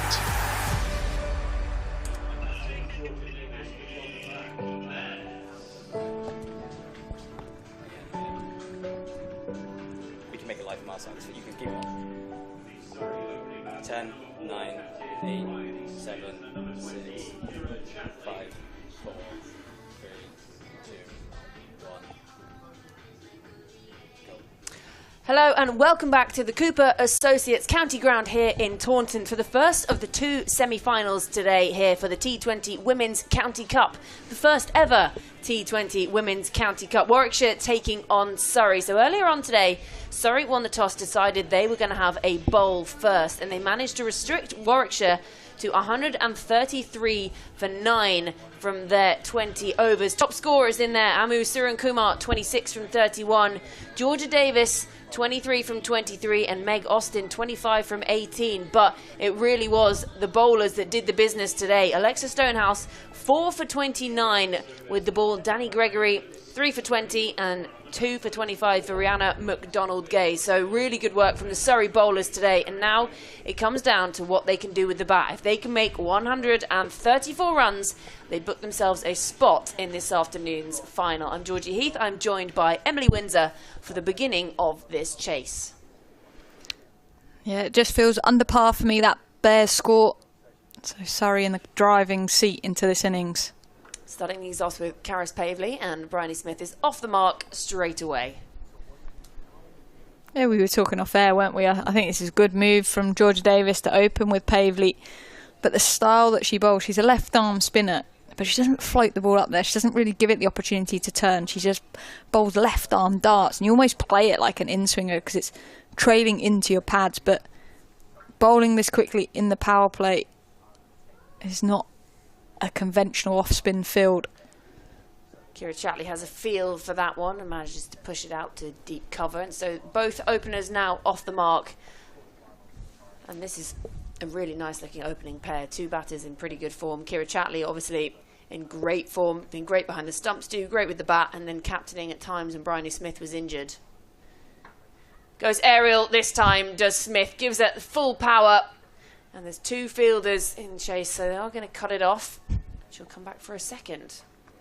Yeah, sorry, I meant left arm spin field. She's got two fielders very square of the wicket, a deep cover and a deep sort of mid-wicket who's just come round to feed that ball. So she's going to fire it in. The straights are up, saying to Bryony Smith, Kira Chatley, you can hit me over my head if you want. Fuller this time from Pavley, and nicely worked away off the feet by Smith, and that's going to be the first boundary of the chase. The flames are going, and Surrey are well and truly up and running in this first over. Yeah, lovely cricket shot that from Bryony Smith.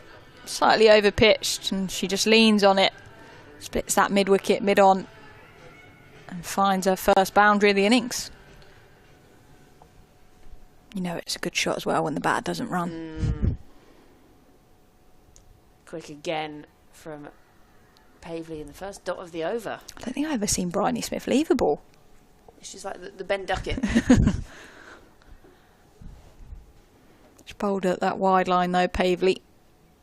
Able to do that with the cover sweeper out, the protection on that offside. I see a fine leg come into play, and deep mid-wicket's gone straighter. And so Bryony Smith will pick up one off the final ball of the over. The throw comes flying in, almost takes her out. She gets a little pat on the shoulder from Pavley. End of the first over. Surrey well and truly up and running, 9 for none. Yeah, great start from Surrey. All under control. Chasing 1-3-4, which it is runs on the board, but we feel here on this pitch it's an absolute belter. Lightning fast outfield. Feels under par. We sort of said off air we feel like 150 is a minimum. Yeah. but obviously in finals funny things do happen. But for Surrey to lose this game, for me, they're going to have to throw their wickets away and let Warwickshire in. And the only way Warwickshire or the Bears are going to see it home is if they take 10 wickets for me. Yeah, I agree. Otherwise, they'll just be able to push it around, take on the bad ball when necessary. So Hannah Rainey is going to be handed the ball. And that's slipped out of the hand. That's an absolute full bung. A no ball smashed for 4.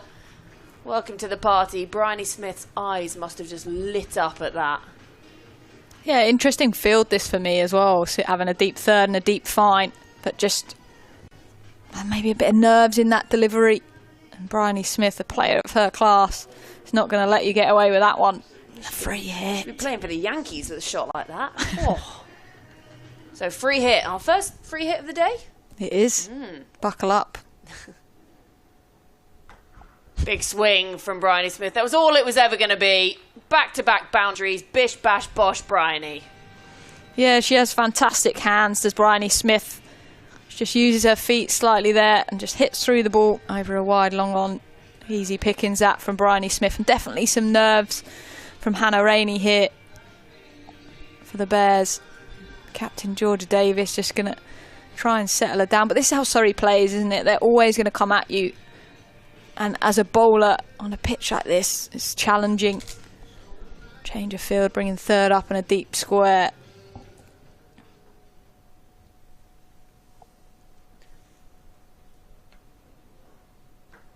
Slower this time.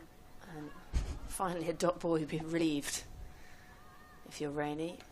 Sometimes when it rains, it pours. We're hoping it doesn't do that. I can still see... There's always a bit of sun over in the distance, isn't there? That's a very optimistic bit of sun, but we'll go with it. It's definitely brighter. Yeah. Or is it just they've cut the grass off the field, maybe? Yeah.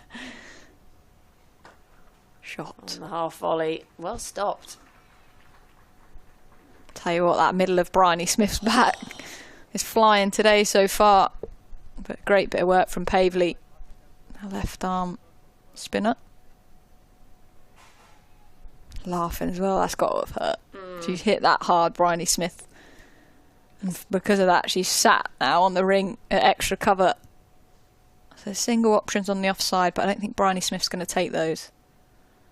Slower ball attempted from Rainey, and again wide signalled. And for me here, if I was Georgia Davis, I'd be coming up to her and be like, what are you trying to do here? Because the field's not set for a slower ball. You've got a deep fine and a deep backward square.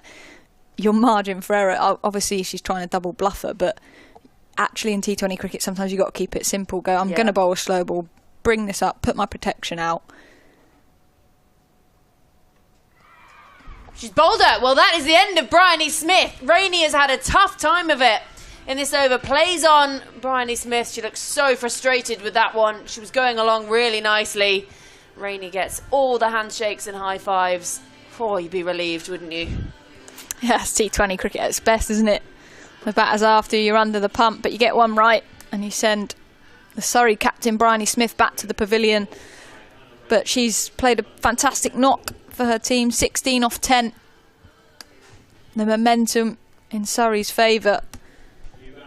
And she's always going to play that way as Bryony Smith just came across over to the off stump and going for that long on boundary.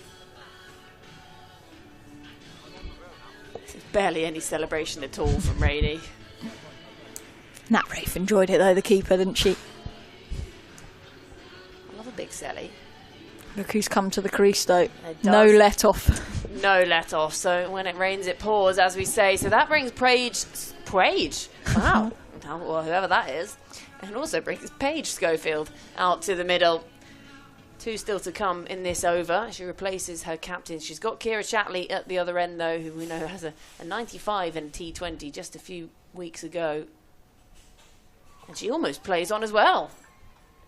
Yeah, Rainey's just now found that line, hasn't she? She settled into that over that coming back in swing from the tall right arm seamer.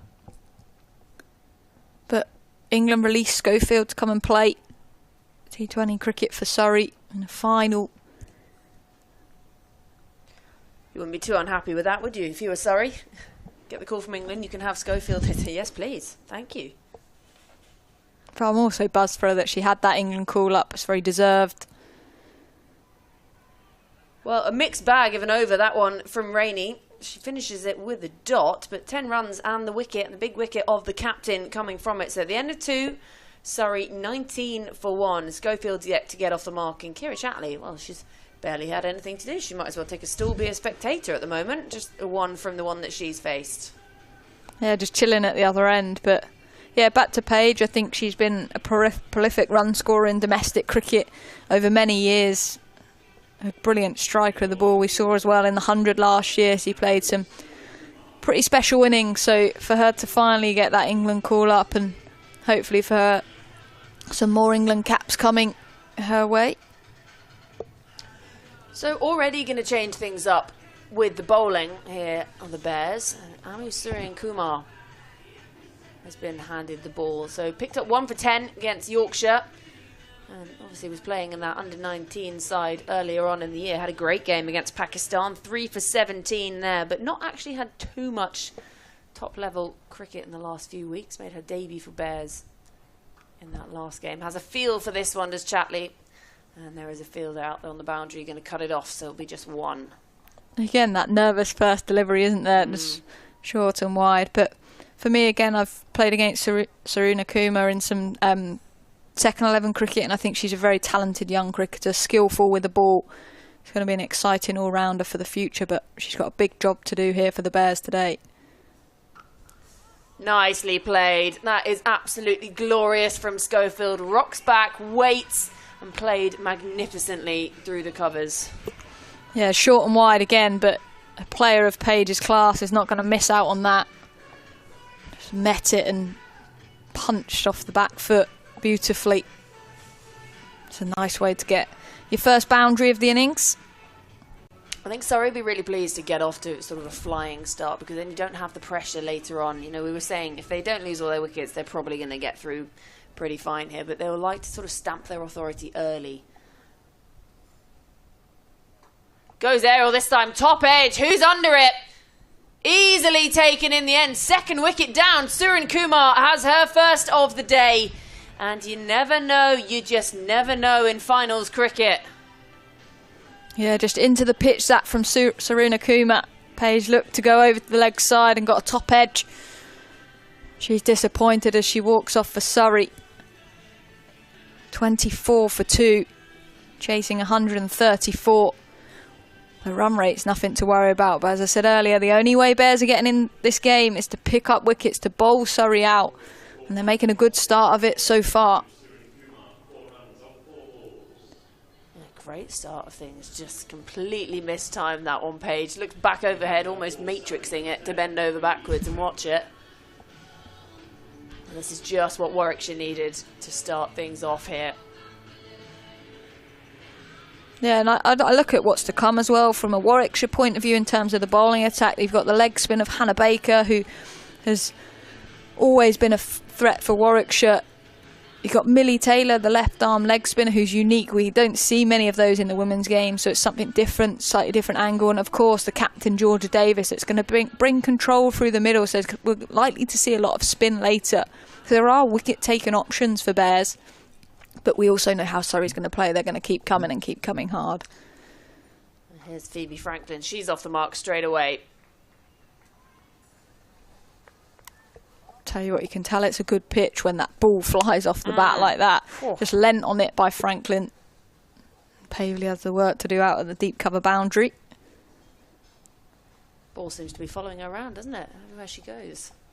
She's one of those players, though, isn't she? That she's busy. She wants to be in the game, whether that be with the ball, the bat, or in the field. Waits again off this one. There's Chatley picks up one more. Yeah, that run rate absolutely fine. It's just can't. I think they just need to slow down a little bit, have a bit of a rebuild here. Franklin and Chatley in the middle. We've got plenty of time. Just get those runs in, and then just be able to just tick it off easily without the stress of, oh, we're 4 wickets down, 5 wickets down. Do you know Surrey? When has Surrey ever done that? Well, that's the problem. Almost plays on again. Whew. Something is happening here. It's just that pressure, isn't it?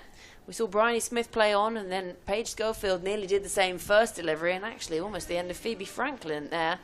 But it does bring the third over to a close. Surrey 26 for 2. Yeah, as you say, they've got to try and almost go against their own grain as such. But you say that though, I think I always sort of refer back to when you get to finals, the teams that tend to do well are the ones that stick to their strengths and they focus on them and the job in hand.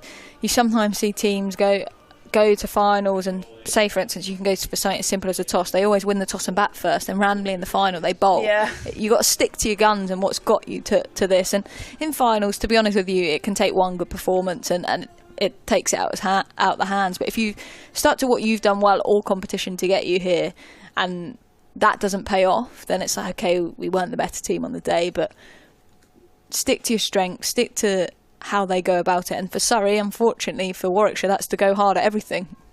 Well, Georgia Davis, the captain, has brought herself on here. Batted well today, did well to try and help them get up to a respectable-ish target. And now she's got a job to do leading this side and with the ball in hand.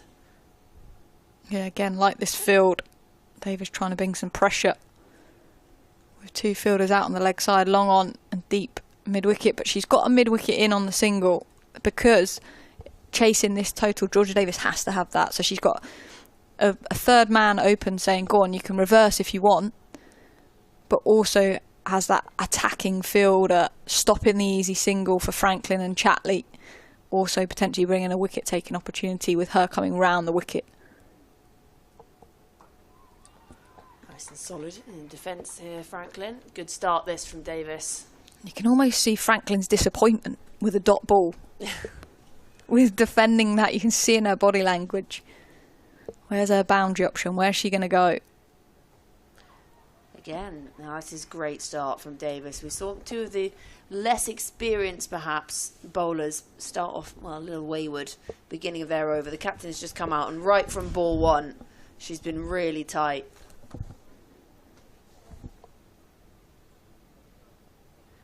That's pulled away, finds the gap, and that will be 4. Yeah, it's a rare delivery that from Georgia Davis. Was building a bit of pressure with some dot balls and then just into the pitch, and Franklin is not going to miss out on that, and that's her first boundary of the innings, and that will settle her nerves as a batter. When you find that boundary rope, you can just relax that little bit more. She actually played a lovely innings down at Guildford when they played Durham in the quarter-final. So she's in fine form as well. Goes aerial this time. Fielder thinks she might be in the game. Not a chance. Plugs, and it's just been cut off before the rope. 3 fielders in pursuit. Yeah, good option, I think, that from Franklin. Bowling round the wicket across the right-hander. Mid-off inside the circle, and just got enough on it to clear the inner ring. 33 for 2 now, Surrey. Chasing that target of 134 to put themselves a place in the final. Ooh, the first final as well. I haven't even seen the trophy. Neither have I. Me and Sophie Luff were discussing this on the way down, what it's going to look like. Because all the others are quite big. They're quite drastic, aren't they? Well, what was the Rachel Hare Flint Trophy, now the One Day Cup Trophy. The Charlotte Edwards Cup, that's a little smaller. Yeah. The 100, if we go to that, that is just huge. You've got to have been lifting some tin all season to be able to hold that thing above your head. So where is this County Cup trophy? What's it going to look like? It's going to be revealed. Why have we not seen it yet? Is it here? Where is she? Or he? No, I'm going she. Okay, Where is she? She. Where is she? Rainey going to bowl her second. And that's nicely just cut off inside the ring. Now, I was actually doing some work this week with the Rugby World Cup. Obviously, the Women's Rugby World Cup is starting in England. This is on in England this summer, and there's a new trophy, shiny new trophy, and I learnt that actually when the specifications were put out for it being made, one of them had to be that you could drink out of it. That's part of the regulations for when the trophy That's quality. is made. Just has a feel for this one and does well. And it's Davina Perrin leaping to her left. She's such an athlete. And she's cut off what looked like a surefire 4 there. Yeah, fantastic bit of work there at backward point. She's a phenomenal fielder, and there it was almost like a goalkeeper save to her left. And again, we talked about earlier, didn't we, fielding in pairs. Saruna Kumar was there to pick up the pieces and keep it to a single. Saved the shore boundary, that. Has a waft at this one and managed to not find the edge. That'd be a dot ball. Yeah, so, because my first thinking when you see a trophy, you think, oh, can you drink out of it? Whether it's your lemonades or your orange squash or whatever you're celebrating. Your water. Water, yeah. That's all I ever drink, yeah. You get your Put a tab in. Yeah. And, yeah, that's actually one of the specifications when they build new trophies. But Joe, what? I don't think any cricket trophies you can drink out of. I'm trying to think of the ones that are in the women's game. Oh, finds the inside edge and manages not to play on. We've had a few of these, just not quite timed. Just a little bit of in movement from Rainey. No, I can't think of any either. Definitely not the 100 one. Oof. Not Charlotte Edwards Cup. Not the Rachel Flint Trophy. So maybe this could be the one. This could be the one. Maybe it's just shaped like a bottle. I doubt it. Or a can. It's just a big tin can. Fanta. Yeah, recycled. That one's sat up and again can't pierce that infield. It's a good tight over this from Rainey. Surrey are letting her get away with this as well for me because she's actually bowling width with this offside field out. She's got a deep fine leg and a deep square, so I'm pretty sure this won't be the plan from Georgia Davis, but Chatley or Franklin haven't managed to pierce that tight offside field. I mean, you feel like it's inevitable if she keeps bowling there, they eventually will. Well, that's hoiked away. And is that going to be 6? Yes, it is. That's the first 6 of the chase from Kira Chatley. Barely really had to put anything on it, just helped it on its way. And that puts a big blemish on a very tidy over from Rainey. Yeah, and this just seems to be the pattern so far this innings. They build a bit of pressure, but then every over so far, Surrey have found a way to get a boundary, which turns the over back into their favour. And I mean, this over, 2 runs from it previously, then a 6 off the final delivery. So this is making it a challenge for Georgia Davis, the Bears skipper, to stem this run flow. 5 overs gone, 41 for 2. Way above the run rate, chasing just 134. I just think the Bears need to pick up a wicket, and a wicket quickly if they're going to be in a chance of finding their way to the final. Surrey right on top at the moment. So going back to Caris Pavley, she's changed ends now. Let's see what she can produce here. Left arm darts. Oh, it's darted in, isn't it? Been impressed with the Bears fielding though so far. The work off the ball here. They seem a real unit out there, which is important in T20 cricket. There's a real buzz, there's a real energy. They're definitely not going to give up. And you can't in semi-finals. Again, darted in by Pavley. More passion, more energy. But even just the intensity of that is probably quite an obvious one, but Baker's attacked the ball. She's fired it into the gloves of the Bears keeper, Nat Rafe, and I think that's important because funny things do happen in finals. We've all seen that and we've been there. This one's straying down the leg side wide, signalled for a moment, going for a stumping. Great take that by Nat Rafe. She's quick behind the stumps, isn't she? Yeah, good gloves person. You know, there's been some great glove work all across the tournament, actually. Some really fancy keepers in the women's game at the moment.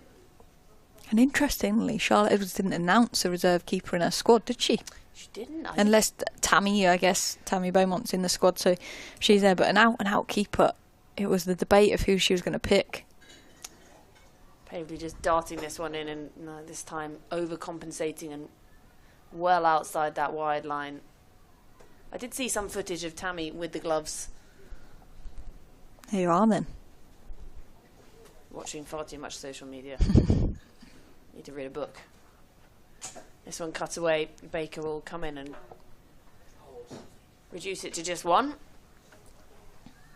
Yeah, Pavley just bowling quicker and quicker into the pitch. The left arm spinner. She's gone for 14 runs so far. Yet to pick up a wicket. Played on again. It's the second wicket we've seen go down that way in this innings. And now Chatley, the set batter, the opener, she has to go for just 12. Pavley has her first of the day. It's been a mixed bag again this over. But she has brought about a wicket, and it's 3 down now for Surrey. Yeah, Chatley just trying to look to hit that through the offside, and the ball's just followed her on that angle from the left arm spinner. And she just can do nothing but dink it onto her stumps. And again, Warwickshire just keeping himself in with a sniff, picking up the wickets. Almost trying to be too much touch on that, trying to be too fancy. Frustration there, so it'll bring ADR, Alice Davidson-Richards, out to the middle. Another person who, when I saw her in the England ODI squad, I was absolutely chuffed to bits for her. Again, on a domestic cricket level, she's churned out many runs, played very sensible and crucial knocks for her team. Surrey striding in at number 5. She's got a job to do today. Target 134, so still 88 runs to win. Run rate's never going to be the issue, but if Surrey keep losing wickets, Warwickshire are up and about. They're in with a chance. They have been in the runs this season. ADR scored 100 against Lancs in a one-day game a few weeks ago. Full toss this time, worked away. Doesn't yet get off the mark, can't get it through that infield. She's someone that wears her heart on the sleeve. Her sleeve is Alice Davidson-Richards, the canny cricketer. There's my northern slang. It's come out. Canny. I can't believe I've done that. Why, aye. Officially a northerner now. You are, aren't you? You're having curry on your chips for lunch. And that one's cut away by Alice Davidson-Richards. So she gets off the mark. 1 off the end of a successful over for Pavely. 6 overs gone. Surrey 47 for 3. Thank you, Georgie. For a change, we'll be joined by Michael shortly. But I'd say a balanced power play. Surrey haven't got away from Warwickshire in terms of runs. Probably similar, as you can see there from the worm, to Warwickshire's. But the key is Surrey picked up wickets regularly throughout the innings, and that's what Warwickshire and the Bears are going to have to do today in order to bank themselves a place in the final. But they've made a good start. They've picked up 3. Yeah, you're spot on. You're realistically going to have to bowl them out or go very close here to win it. So the mindset from Bears, it sounds odd to say when that required run rate sits at 6.2, but it's actually got to be that attacking, how are we getting Franklin and ADR out here. And Hannah Baker is someone that can certainly bring that and can certainly bring plenty of wickets. But that is the dictionary definition of the commentator's curse, if you believe in such a thing. Yeah, I just think the difference for me looking at the 2 lineups, I'd say the depth in the Surrey batting is something that we've got to highlight here. You've got Alexa Stonehouse coming in at 9, who's previously opened the batting for South East Stars. So she's more than capable of producing an innings in herself. So if I look at both teams lined up on paper, that would stand out for me in terms of a Surrey thing, which is why it's going to be more and more important that the Bears will have to bowl them out in order to win this game. It's nicely bowled again, though, by Baker, back on the spot she's much better known for. Interesting, though, at the end of the 6th, 48 for 3 Surrey. Bears were 48 for 4. The problem is for Bears is that they actually scored far quicker in the power play than at any other phase of the game. On the track is ADR. Traditionally always very strong in that V. A call up that you were mentioning, Emily, to that 50 over squad alongside Emma Lamb, and then Emily Arlett getting into both the 50 over and the T20 squad, very much showing that in the Charlotte Edwards reign there's a greater attention paid to domestic form. Yeah, but and I look back though, these are players that have consistently performed for their domestic team over years. Alice Davidson-Richards won for me. I think her last game for England, she scored 100 in a test match here. I was actually here to watch it. Yeah. Imagine getting dropped after scoring a ton. Yeah, and she's spoken quite publicly about the challenges of how you mentally process something like that. But she's a great cricketer and she's a smart cricketer, which is always going to be on her side, as I may have just jinxed it. Yep, she's gone. Alice Davidson-Richards is out. Hannah Baker gets the breakthrough. ADR is gone for just 2, and the Bears keep chipping away here. They might be defending a score that's on the low side, but they're giving themselves a fighting chance. 50 for 4.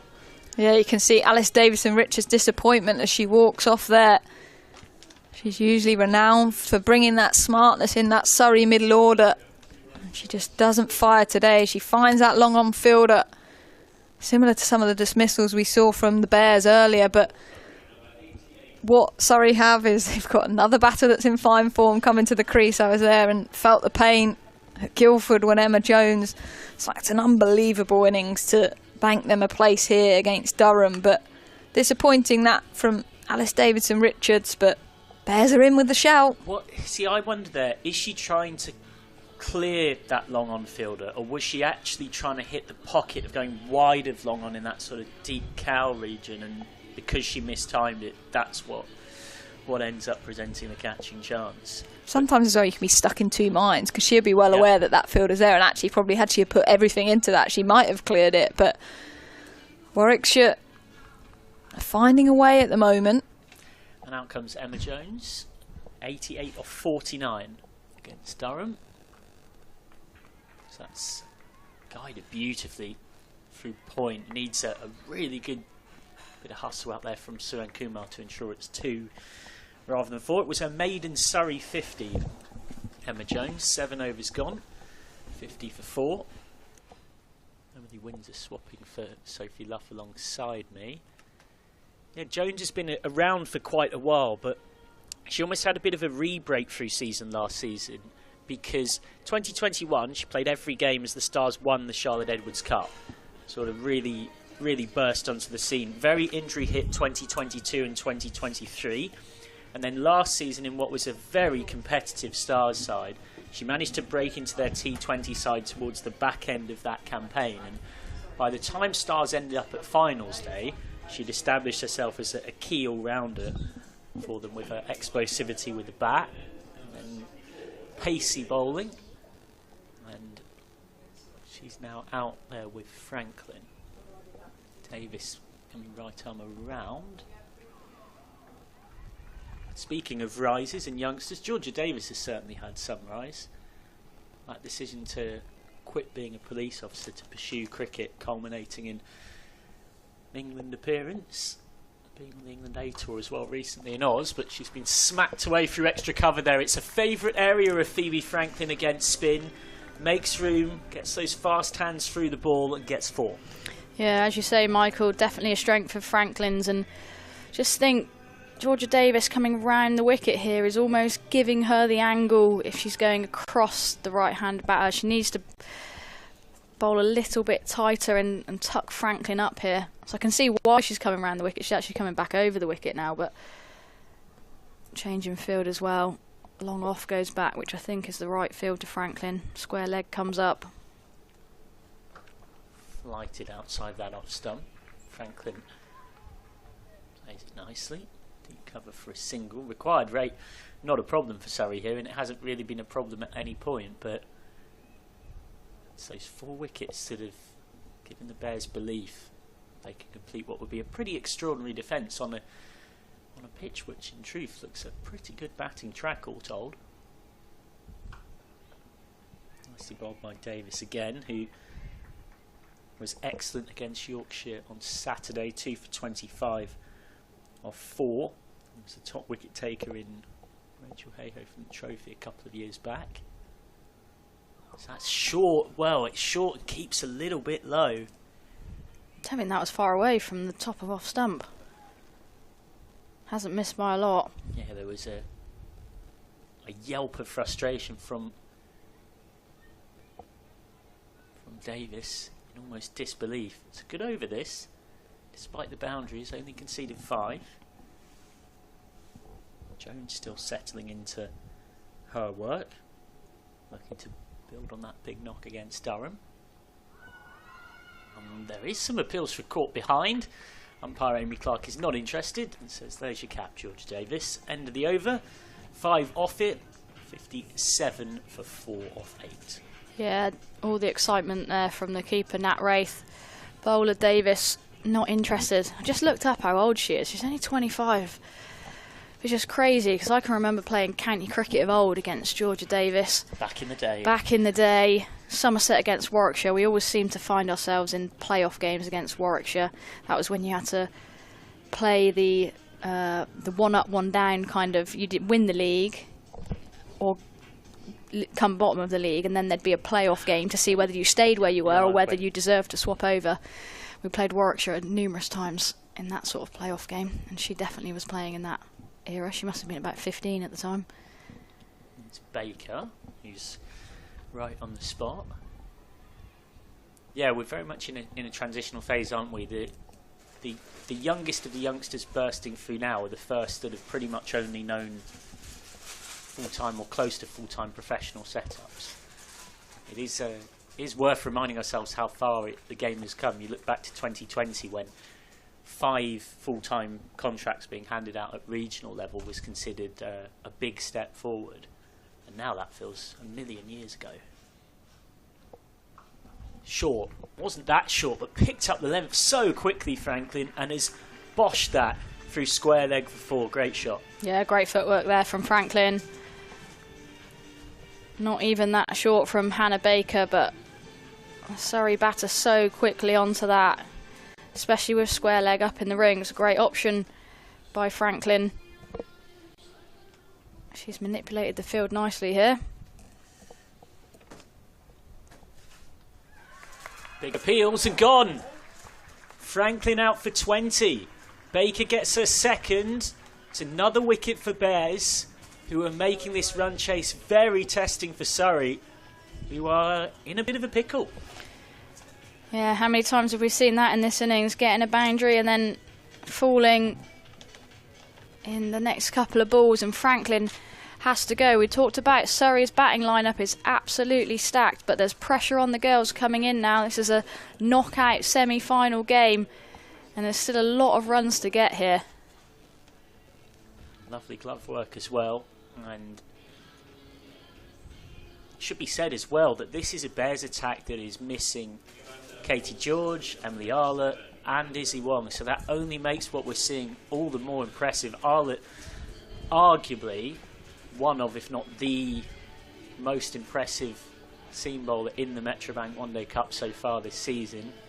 Izzy Wong, of course, after something of a dip, having initially burst through, is on her second wind. Yeah, might describe it as. It's great to see. I actually spent quite a lot of time with Wongi last year. She came on loan to Western Storm, and it's just great to see her almost get the love for the game back again, and you can see that now she's back in an England shirt as well, full of confidence, and I think Charlotte Edwards will have instilled a lot in that in her. It's a great place to be.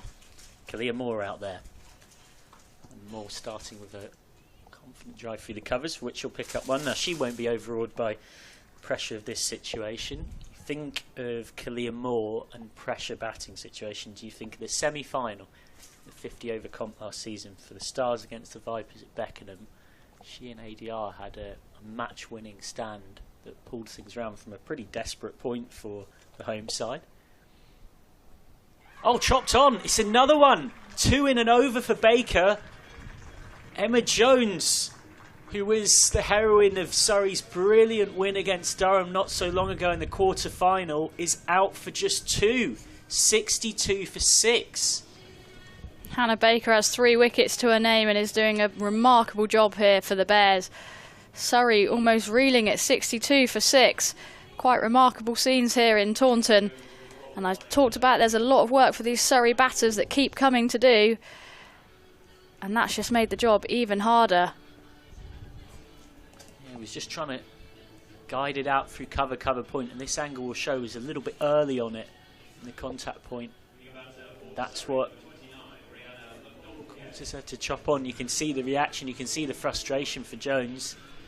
Cricket's a cruel and difficult game. That goes either side and it dribbles away through fine leg potentially for 1. All credit to Baker though. Well, it was actually you that said it when she got out, was talking about the fact that could she match what Danny Gregory's done, and it is very much anything you can do I can do better, as somebody once sung, because Gregory took 3 for 20 and as things stands Baker has 3 for 10 off 2. Yeah, quality from Hannah Baker. She's a mainstay in this Warwickshire attack, and without the likes of those experienced seamers, she's really stepping up for her captain Georgia Davis today. We're going to see some more spin. Yeah, we certainly are. Left arm wrist spin. Don't get too much of that around, and Millie Taylor will provide it. Starts with a full toss, and a full toss that is gratefully deposited for 4 by Moore. Good punishment of a bad ball, her first boundary. Yes, what Warwickshire can't afford to do here is give too many loose balls. It's where they've been exceptional so far, and easy pickings for Moore there. She'll breathe a sigh of relief. And that's the thing with that run rate at the moment. You only need maybe a boundary and over to keep you in the game. Better from Millie Taylor, more in the kind of spots she was in. Oh, my goodness me. Well, that looked dicey. That would have been gone, I reckon. Had that been a direct hit there from Perrin. One of the best athletic fielders in the game, Davina Perrin. Not the kind of person you want to take on in that situation at 66 for 6. Well, sometimes it's better to be lucky than it is to be good. And on that particular occasion, Moore and McDonald-Gay were lucky. I reckon a bit more luck there. Yeah, that's gone... That's spun too much from Taylor, and that's what's caused it to miss the leg stump. And it is a bye.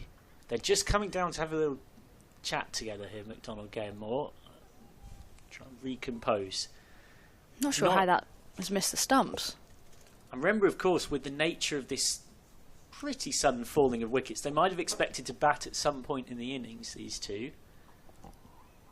But they wouldn't have necessarily hoped or expected to be in quite so soon. That's off the outside edge. This is very good from Millie Taylor, who was brilliant against Yorkshire on Saturday. His players avoided an upset, 3 for 17 off 4. So that's well fielded by Perrin, but they will get 3 for 1. Perrin demonstrating exactly what we were referring to earlier on when she was batting, actually. Just one of those players that, as Oasis once sang, she's electric. Like, you can't keep her out of the game in any facet. One of those players as well, as a spectator, when you pay your admission, she's one of them that, even if I think you were an opposing fan, you'd want to see her on the team sheet. That's sensibly played for 1. So end of an eventful over from Millie Taylor, causing problems after that full toss for 4. The rest of it was pretty good. Pulls it back well, 70 for 6 off 10. Yeah, it'll be interesting to see how Warwickshire play these next couple of overs. They can get another wicket here, they're going to be right in the game. I think it was these two actually the other week in the Metro Bank Cup at Chelmsford against Essex, where Surrey again were in a bit of trouble, and these two put on a decent partnership to get them up to a match-winning total. You'll never guess what Bears were on at this stage. Almost identical. 73 for 6 Bears were. We have got ourselves a nip and tuck game, and to be honest, I think if you'd have surveyed pretty much every person in this ground at the mid-innings interval, every single person I spoke to or could find, including us in the commentary box, agreed that Surrey would come into this second innings strong favourites. But here we are. Driven down to long off by McDonald-Gay for 1. Do bat deep this Surrey side, but it's asking a bit of these two in a pressure scenario. Hannah Baker hunting more wickets. Yeah, Baker's the key here for the Bears. Just nerdled away. That is kind of all that Surrey need. Yeah, it's kind of not how Surrey like to play though. They like to keep attacking and keep on the front foot, so even though that run rate is round about a run a ball, they'll still want to be finding boundaries and putting the Warwickshire bowlers under pressure. But I'd like to see them almost just milk Hannah Baker here, take the lower risk options, which McDonald-Gay does beautifully there, up to long off. I think it is worth mentioning as well, from a history and a psychological viewpoint, the entirety of this 11 were part of that Stars side who last season lost in 2 domestic finals, having come so close. You wonder whether that's in the mix as well. So that's well bowled by Baker. The pressure of a finals day. last season in terms of win percentage and consistency across T20 and 50 over cricket, that Stars side were the best around, but they ended up without silverware. Goes on the sweep, very fine, and this is clever. Big square leg, chase 4 deep square leg coming round, he won't get there for it. That's a clever shot by Moore, he gets 4. Yeah, brave option by Moore, executed beautifully. Again, just causing Georgia Davis to have a conversation with Hannah Baker. What's the plan from a bowling point of view? Do you want to keep the same field? That's what those type of shots can do. Beautifully bowled by Baker, who concedes 7 off the over, so Surrey will be the happier with the 2 off it, 77 for 6 off 11. I mentioned that season that Stars had. It wasn't necessarily end up losing to Sunrisers in a 50 over comp, and in the T20s lost out to Blaze in the final. It wasn't actually that dissimilar to the season that Blaze had in 2023, a team that have won a lot of games but have just fallen short of winning a trophy. And I'm sure that would have been discussed in the Surrey setup this season, because even though we've moved from region to county, it's almost an identical squad. And the game, of course, is played as much in the mind as it is with technique. Davis with none for 12 off 2. Still just a tickle over a run of ball needed. And I guess it's, you know, it's difficult. How do you prepare for a finals day in that sense? Oh, it's been a long time since I've been at a finals day. Thanks, Michael. Another dot from Davis to McDonald-Gay. It's one of those where it's whoever turns up on the day, isn't it? That's the beauty of knockout cricket. That's gone through. They're going to come back for a couple. I'm not sure it came off anybody. All eyes on umpire Clark. Eventually signals leg byes. I think like T20 as well, it only takes one person to really come off, and I think I look at this Surrey lineup, and we've talked about them batting so deep, and I can imagine it's quite easy to be like, oh well, I've got such and such and such and such below me, you know, almost let someone else do the job, whereas you almost want someone to be the person that really stands up and wins that game. And I think this is a great example where someone in that top 6 of Surrey's lineup could have been there, you know, 50 not out, win them the game and get them into that final. Straight back to Davis, who's a little frustrated to have not picked it up in her follow through. Yeah, it's one of those, you'd say so far in this semi-final, both teams have definitely bowled a fair bit better than they've batted, and that's what's brought us this intriguing low-scoring contest. It's just worked away, and that really is mostly what this pair just need to do and tick along. 5 off the over, 82 for 6 then off 12. These two just steadily starting a bit of a rebuild after that particularly chaotic 9th over for Surrey, where Baker picked up 2 wickets. Yeah, even though Baker's got 3 wickets, she's only got 1 over left in this game now. I think Bears are sticking with the threat of spin. Millie Taylor's just going to change ends here.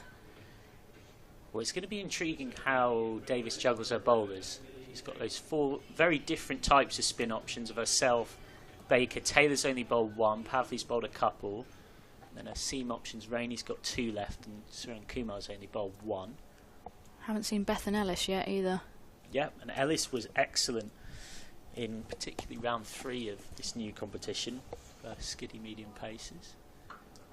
It's Taylor, hit hard through mid-wicket. Nicely stopped out there. Means that what might well have become 4 ends up only being 1. Yeah, Ellis was comfortably player of the match in round 3 for Bears. She was a big reason they avoided an upset against Devon. 37 with the bat and 1 for 17 off 4. So she could be an option as well. Yeah, looks to take pace off the ball, Bethan Ellis, and I think on this wicket we've seen a couple of girls chop on, so I think pace off could be a good option. Nicely bowled again by Millie Taylor. Leading wicket taker for a number of seasons for the Southern Vipers Academy without quite breaking in at what was such a strong side in the regional era. And again, good from Taylor. Indeed, it does feel like very much an adjustment and a reminder of the new era we're in, that we're at a finals day and the Southern Vipers are not here. They don't exist. Of course, they do. Emily Windsor from the back of the box, of course, was so often winning runs Windsor for the Vipers, reminding us that, of course, they do not exist. Hampshire not making it either. There's a few remnants of that era that are still around. Of course, Blaze have chosen to keep their name. Lancashire will be Lancashire Thunder. So that's something of a reminder of that time. So that's swept well.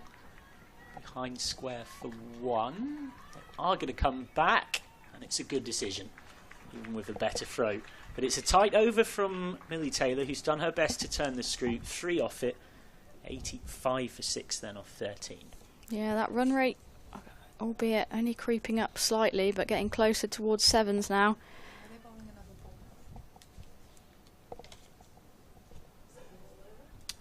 We've got this as being over, but Millie Taylor is in position to bowl again.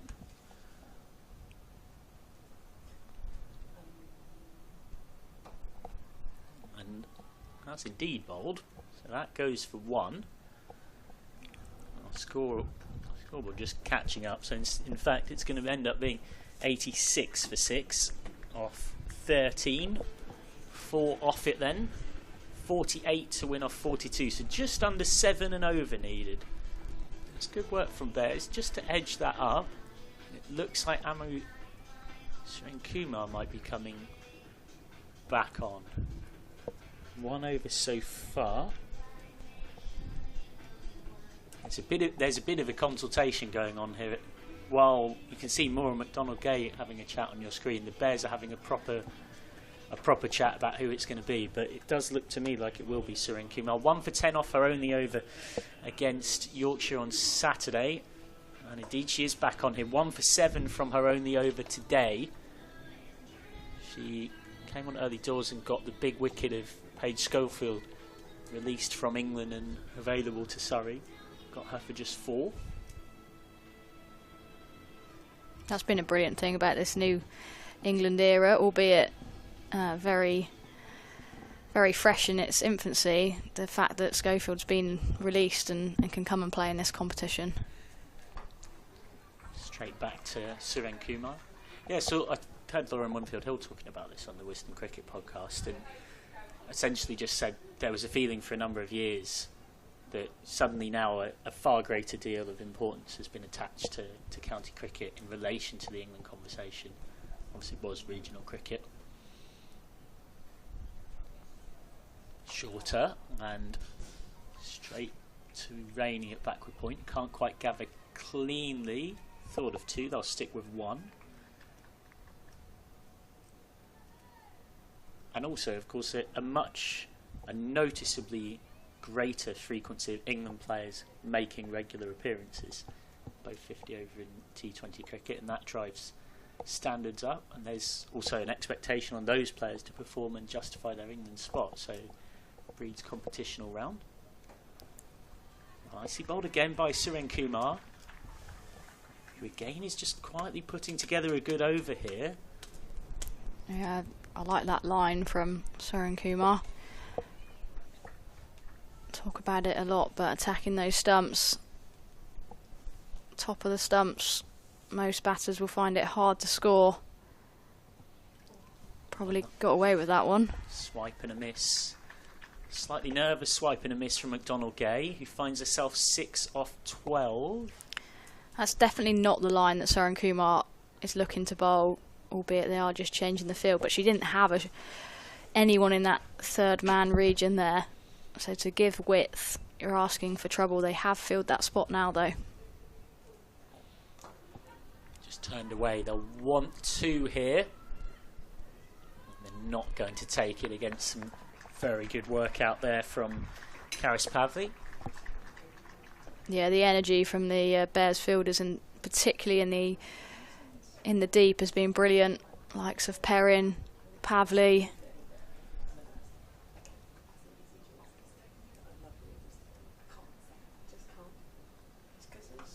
Sounded very good off the bat, but has crunched that straight at deep cover. So it's another tight over. They're making a good habit of this, Bears. They're really squeezing Surrey. So 3 off the over, and only 4 came off the over before that, and 5 the over before that. There's Sophie Laftrell swaps for Emily Windsor alongside me. So 6 overs left, and Bears have nudged this required run rate up to 7.5 and over. So the picture has changed from what we were discussing earlier, where merely working the ball around and waiting for the bad ones and almost batting time in quite an old school way would see Surrey home here. Moore and McDonald-Gay have got to do something a bit different here to up the tempo, haven't they? Yeah, but it's this risk reward now. Bears have done extremely well to get the run rate above the balls remaining, so it's 45 or 36 deliveries, but because there's less wickets in hand, it's finding when's the right time to go. That's away through, covering mid-off, and that's going to go for 4. Well, that is a boundary, a desperately needed boundary. First time in a fair old while. There'd only been 12 runs scored off the previous 3 overs, but Kalia Moore finds the rope.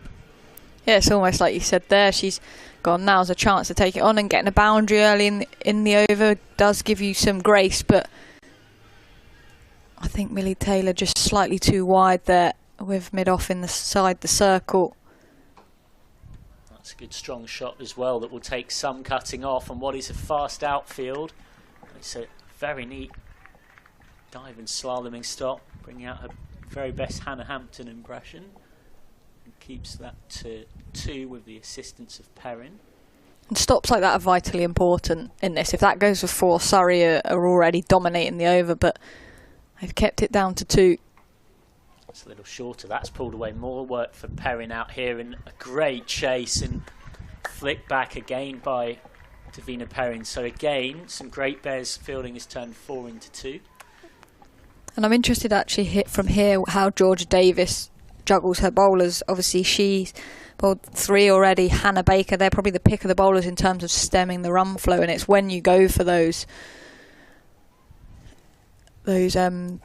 bankers, I guess. That's a great bit of work from Hannah Baker in the deep again. Watch the spin, it's one of those calls, and she adjusts superbly. Almost got past her. So after Taylor's done here, there's 1 left of Davis, 1 left of Baker.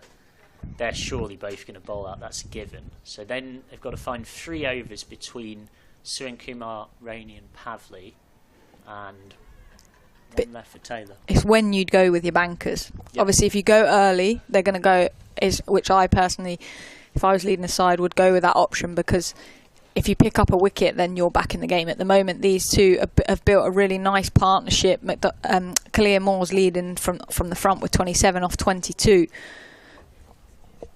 Again, that's a beautiful shot. Yeah, last ball the over, and it has ended up being the big over that Surrey really, really needed. The over has gone for 13, and it's broken that bit of pressure that had been consistently building up. Emily Windsor, the perfect person to talk you through the last part of this tight chase with the brilliant Georgie Heath. Thank you. Yep. McDonald-Gay and Kalia Moore forming what could be a match-winning partnership. They've played smart, they've absorbed a bit of pressure, and now they've decided to put the pressure back on the bowlers. But as I was just saying, when is Georgia Davis going to turn to the bowler of the threat? Hannah Baker's bowled 3 overs for 17 runs, 3 wickets, so she is going to bowl her last now, and I think this is a good decision from Georgia Davis. She needs to find a breakthrough, but we're still in for a tight finish. 32 or 30. Couple of wickets. It could go either way. Don't go anywhere. Don't take it. Don't go make a cup of tea. Don't leave the room. Your Sunday roast can wait. It's not Sunday, is it? What day is it? Monday. Bank holiday Monday. It's basically Sunday roast time. Don't go anywhere, people, because I think we're in for a great finish here. I like that we've got Baker back on again. She's had a great winter down under, actually. Her and Karis Pavley both playing at Campbelltown in Sydney. I think they won the champs this year, actually. So, yeah, a a very strong winter for the pair of them, just getting some winter sun and some winter overs. Nicely worked around the corner, this one by Moore. It's going to race, and it is going to be 4 to open up the over. Just what you want to start the over off. Shows no sign of nerves here, does Kalia Moore, and she moves into the 30s. Yeah, fabulous shot that, and an interesting field set for me. In the women's game, you can only have 4 out, so there was a conversation between Baker and Davis, which one do we go, but they opted to bring square up inside. Kalia Moore looked round the corner and thought, okay, I'm going to sweep, and actually I'm quite surprised because they went with that option, because Kalia Moore is such a good sweeper of the ball, and she's gone for the brave option again, and she's finding herself so far for Surrey playing a match-winning innings of 31 off 23, but she's got work to do still. Yeah, 27 on her back, 28 needed from 29 balls. Plays this one out nicely. It's good recovery that from Baker, just a little straighter this time. You can sense the nerves in the crowd as well, can't you? A little extra flight from Hannah Baker, but again, it will just be one more you can.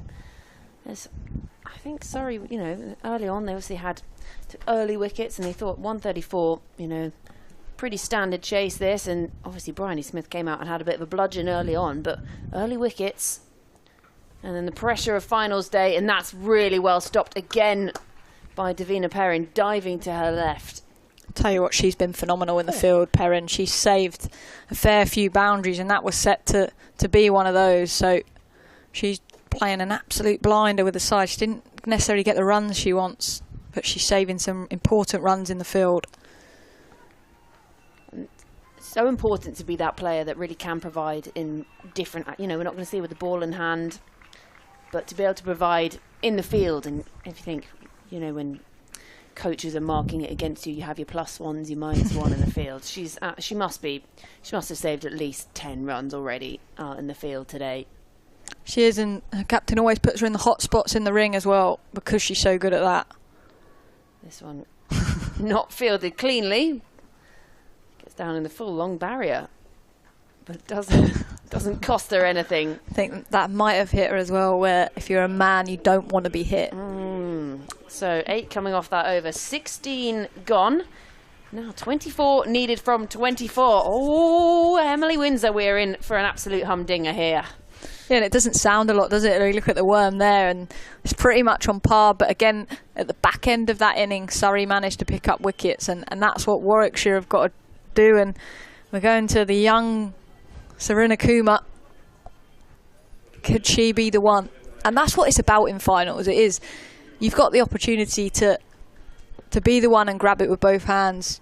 I was actually listening to Danny Hazel in the Durham team talk in the quarter-final, and she says, if you get the opportunity to be that person, be that person. So is it going to be Kalia Moore, or is it going to be one of the Warwickshire bowlers? So just be one off the first ball of the over, but I've been so impressed by Surrey Kumar today. Showed absolutely no sign of nerves, just her second game for the Bears, and it looks like she's just part of the furniture, been there forever. And being able to turn to her, and such an important part of the game, you know, need a run a ball, 23 from 23. She's already picked up one. She's been really economical. She looks like she's got that confidence about her as well, doesn't she? She clearly backs her skills. It has a feel for this one, does Kalia Moore. You can sort of take that as a one-up for the bowler. You can tick that one, almost falls over as well, so you can have an extra point for that. I think she's missed out, to be honest, Kalia Moore there. Again, you got a deep cover, but third's up in the ring, and she's bowled width. And she's allowed Serena Kuma to get away with that one. This time just looks to try and turn it round the corner. Good running. Rihanna McDonald-Gay set off quickly from the non-strikers. And that brings up the 50 partnership. First partnership of 50 we've seen all day. That's exactly what they needed. They really needed some kind of rebuild. They were wobbling. And these two have steadied the ship, but the ship is not yet in the harbour. Has a big strike at this one. Pierces the gap. I think she just got a hand on it, but it's going to go for 4. And that is what they needed. Just to make sure that those runs needed are now less than the balls remaining. Yeah, beautiful shot there by McDonald-Gay. Again, width from Serena Kuma. And McDonald-Gay on the front foot. Pierces between extra cover and mid-off. She runs, but I don't know why. She's hit it so well. Save your legs. you might have another game later. Oh. And that's what she'll be thinking about now. That's what her Surrey team in the dugout will be thinking about. Can they get a place in the final? So 18 now needed from 20. Rihanna McDonald-Gay, 17 from 18. Full straight, and she's done well to get a hand to that. Oh, it's a stare. Oh, I love it. Young bowler to young bowler. But this is what I actually really like about her, is she clearly wants to be in the battle. She clearly wants these moments where she can try and change the game. And that's what you want as a captain, is to have someone going, come on, give me the ball. And that fills this team with confidence. But the Bears need a wicket here. Desperately so. How are they going to find that breakthrough? There's a fielder out there on the boundary. Karis Pavley, she's quick across the ground, will cut it off. They're coming back for a second. Gonna have to be quick. Throw not accurate enough. And there's a kick of the ground from Suren Kumar as well. Means there's 2 off the final ball of her over. So 17 overs gone. Sorry, 118 for 6. They need 16 now from the last 3 overs. And they've got the wickets in hand. Yeah, brilliant running that from Surrey, putting the boundary fielders under pressure. And I think, to be honest with you, all day so far we've seen some good pieces of work in the field. And Georgia Davis is going to have to take it upon herself to find that breakthrough. She's got no choice but to throw herself into the game. She's got 2 overs to find after this over, but from a Bears perspective, the only way they're going to find this win, find their opportunity to be in a final, is to get a wicket. Goes for the reverse sweep. I like this. Little change up from Moore. It will just be 1. That's all they need at the moment. It's okay. Sorry, though. They're going to want to get it done as quickly as possible, aren't they? Yeah, you don't want it to have to come down to the sort of last 5 balls at the end. Just get it done. This one just turned away into the onside. So far in this competition, I've been watching when Durham played Somerset in their game, and they needed 2 runs. Somerset needed 2 runs to win off the last over, and somehow Durham defended it to a super over. That's hurt. That has hurt, and that had some spice on it. Good stop, though. Hurts a lot less when it makes it a dot ball. I'd love to see a super over here today. Oh, yeah. I love a super over. Yeah, we'll take it. 15 off 15. We could see one in this game. Top edge this time. Oh, no. Doesn't find any bat. Wide down the leg side. Georgia Davis not happy about that. Oh, she's changed the decision, the umpire as well. That should be 1. 14 off 14. I'm nervous and I don't know why. Yeah, I get that. Goes aerial this time. Fielder comes around, takes a catch. And crucially, it's a dot ball as well. So that's the end of Kalia Moore. And Georgia Davis, the captain, holds her nerve and she has the last laugh. Big moment, that. Huge moment in this game. Kalia Moore, who's played absolutely beautiful for her Surrey side, rebuilt when they were under pressure. 35 off 31 deliveries, but she doesn't see her side home. She's leaving it to someone else. Warwickshire now, the Bears are back in the game. They're in a huddle. The captain's having a word. They're having a drink. They're resetting. Could we see the Bears now get to the final? Well, we're in for a very exciting few minutes here, and it brings Alexa Stonehouse out to the middle. Well, if it's like we always say, you know, you bowl well and takes into your batting, then she's going to bish bash bosh this easy as you like. I actually saw her down at Beckenham score a really well, unbeaten 32 in a match against the Blaze, a 50-over match just a few weeks ago. So we know she can wield the bat. So 2 youngsters out there in the middle, both part of that under-19 team that made the final of the first under-19 World Cup. So they know each other very well from the young international stuff and now from being at Surrey together as well. So they could try and see this one home. 14 needed from 13 now. Stonehouse, well, she always looks pretty cool, calm, collected, doesn't she? She seems like a pretty chill character. Yeah, great this, though, from Georgia Davis. 1 for 17 and 1 ball remains of her spell. She's got herself and her team back in a chance of getting to the final, but pressure's now on McDonald-Gay, who's played nicely in that partnership with Clea Moore. She's there on 20 off 23, crucially for Surrey, but over to Stonehouse. And that beats the edge. What an over. What an over from the captain. Just the 2 runs and the wicket, and that's almost played on again. So 18 overs gone. Surrey 120 for 7. They need 14 off the final 2 overs. Whew. And I'm interested who Georgia Davis is going to go to here to throw the ball to. Her bankers in Hannah Baker. She's bowled her four overs, 3 for 25 off 4, sorry. Georgia Davis 1 for 17 off her 4. Very economical, the pick of the bowlers, but she's having to turn, I think, what it looks like to her seamer, Hannah Rainey, who's bowled 2 overs for 18 so far. She has picked up the wicket, but interestingly, she's the most expensive of the bowlers.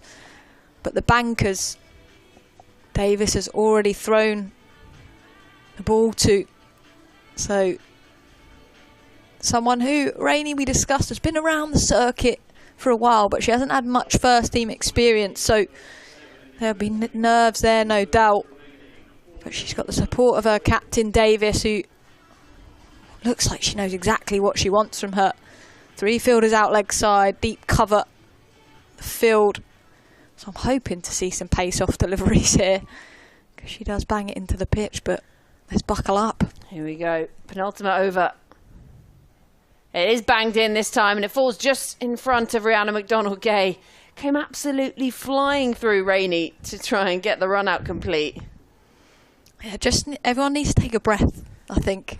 Like, even the bowler there, like, they haven't intended to run. She tried to throw at the stumps. That could have easily hit the stumps, ricocheted off, given them the 1. In these situations, you just need your experience head a bit. Georgia Davis here, slow walk back to the bowler, taking the time, slow the game down. Rihanna McDonald-Gay just needs to stay calm for Surrey. Has a waft outside the off stump, can't time it, and again it's a dot. So 2 dots in a row now, 14 needed from 10. I want to actually ask Sophie Luff, who stood next to me, the Queen of Somerset. Who's winning this game, Sophie Luff? She looks nervous. We all look nervous. 2 boundaries. That's just such a sit on the fence answer, isn't it? 2 boundaries and it's Surrey's. On that fence over there. You chill out there, Sophie Luff. Do you want a cushion for that fence? Fuller this time and squirted away into the onside, so they'll come through for 1. McDonald-Gay there looking to turn blind and set off for a second, but luckily Alexa Sloanhouse, she's had a ball to think about it, and she's still thinking Surrey. Okay. Well, they need 13 from 9. Stonehouse yet to get off the mark, but actually I've seen her hit some very big 6s as well. She can do that today. Connect with 1, get them into the single figures, but we don't want them to have to go. They don't want to have to go to that final over, and it looks like they're going to have to. They need to find a boundary. There it finds the edge, and it's just beaten. Did it find it? A glove, and now they're going to come back for a second, and Emily Windsor is gesticulating next to me. Someone hold the ball. Someone hold the ball. It's now hit the stumps at the other end. They've come through for an extra run before that. It's all going on. Emily Windsor is head in hands in the commentary box. Well, firstly, that was a phenomenal effort from that Wraith behind the stump. She saved a certain 4 there, but that should have been 1 run. And brainless Millie Taylor just shies at the stumps. Hold the ball. This is what happens though, isn't it? It's finals. They stump, she's way in. It ricochets. And they come through for 2. 11 now needed from 8. That's just stuck in the hand. Trying to go for the slower ball. Well wide. Bonus run. 10 needed. And an extra delivery too. Millie Taylor as well, looking up to the sky. She knows this is what happens in finals. Hopefully from a Bears point of view that 1 run doesn't make a difference, but 10 off 8. Goes aerial this time, straight back over her head. Fielder coming round, tries to get their effort near the dive. No chance, would have needed to be about 12 foot tall to get there. And well, how much is that going to cost, that extra run earlier, and just swinging it back in Surrey's direction. Alexis Stonehouse is just so cool, calm, collected. It's the Gen Zs, you know. Good shot though, isn't it? Slightly over-pitched, having the confidence to put your hands through it, hit back straight. It's a very big pocket actually straight because mid-on's so wide to try and protect that mid-wicket pocket. But this is a big ball. 6 off 7. If Bears find the dot, 6 off 6, tough, the pressure's on. Worked around the corner. They're going to run the first one hard. I think they'll settle for 1. Yes, they will. So Alexis Stonehouse will be on strike for the beginning of the final over. 5 needed from 6 for Surrey to book themselves a spot in the final of the T20 Women's Cup. The first one ever. We don't know what the trophy looks like. I don't think they care what the trophy looks like as long as they're going to be in with a chance of lifting it. And We care though. We care. And that's what matters. I want to see this trophy. I want to see the trophy. I just want the big trophy reveal. Maybe we send the Queen of Somerset round. Surely she can find a way to Maybe it's actually see just the trophy. Maybe it's actually just a statue of the Queen of Somerset. Maybe. I arrived today with Sophie Luff. And it was like... Did you get to ride in the royal carriage? I rode in the royal carriage and I pulled through the gate. And it was like she was a god here. And I mean, she is a god here, to be fair. Well, it's a chance for someone out in the middle to make themselves a god for their side. Alexis Stonehouse on strike. 5 needed from 6. Caris Pavley, she bowled the first over. She's going to bowl the last over. 1 for 15 so far today for the young left armour. So it's youngster to youngster, blonde to blonde. Left armour to the right-hander. These two know each other very well. Another two who are part of that under-19 World Cup squad back in South Africa. Pavley likes responsibility. We talked about it earlier. Just dug in to the ground this time. Squirt away. They're running the first one hard. Think about a second and decide against it wisely. 4 now needed from 5. McDonald Gay on strike. All the youngsters out in the middle. And the former under-19s. Field all out in front of the bat. Cover, long off, long on, deep mid-wicket. Will McDonald Gay look for that boundary? Does she want to get this done? 4 to win. Well, she can't time it, so it's a dot ball. And Tavina Perrin is flying in to back up. That for me, though, she's such a youngster, and to be so match aware is a fantastic asset for anyone to have. 4 off 4. Where's this going? Ella McCacken's just texted me, watching from Hampshire. Bears are going to win. She's calling it. All goes for the scoop this time. McDonald Gay doesn't time it. And they scamper through. She's not sitting on the fence like Sophie Luff. There's buys. What a phenomenal semi-final this has been so far. 3 from 3. Could do it in 1 here, Stonehouse. She's 8 from 5. You going for glory here, Georgie? I'm going for glory, always. That's why I'm in the commentary box, not out in the middle. Finds the outside edge, and that's gone through the gap, and that's going to be 4, and it's the game. Surrey are into the final. It comes off the outside edge of Alexis Stonehouse's bat. She raises her fist to the sky. It was touchy at times, but Surrey have booked themselves a spot in the final. They have beaten the Bears. And it was a tough fight in the end. But Surrey, they see themselves home and they will be back this afternoon to play in the final. Yeah, what an absolute belter of a game that was. The first semi-final of this Women's County Cup. And Surrey qualify into the final. But for me, standout performance. That partnership between Kalia Moore and McDonald Gay saw Surrey home. And they were in a very difficult situation chasing what we felt was an under par score, but credit to the Bears for me, they fought all the way to the end. But Surrey are there. Whew, it really had us though at one point, didn't it? But Surrey win it by 3 wickets in the end. An absolute valiant effort from the Bears. They put up 133, which we didn't think really at the time was going to be enough. But in those middle overs, you know what? They were well in this game, and those two held it together at the end. The youngsters, McDonald Gay finishes unbeaten on 21 from 28. Stonehouse 12 from 6, and they win it with 2 balls remaining. So they're going to get to go away, have some lunch, do some stretches, and whatever else you have to do. If you've got to get those leg boots on, get in your ice bath, I don't know. None of that for me. Thank you very much. But they'll be very happy, and they'll be feeling buoyed that they've managed to see themselves into this final. They've come through a turbulent period in the middle, so they know they can fight through the tough bits to get into that final. So Surrey into the final, which means they will play either Lancashire or the Blaze. So, exciting times ahead, Emily Windsor. What a game we've had, though. Yeah, absolutely brilliant. I think it's great to see finals getting down to the wire like that and different people holding their hand up. You can see the excitement from the Surrey girls here, but it's about now on a finals day.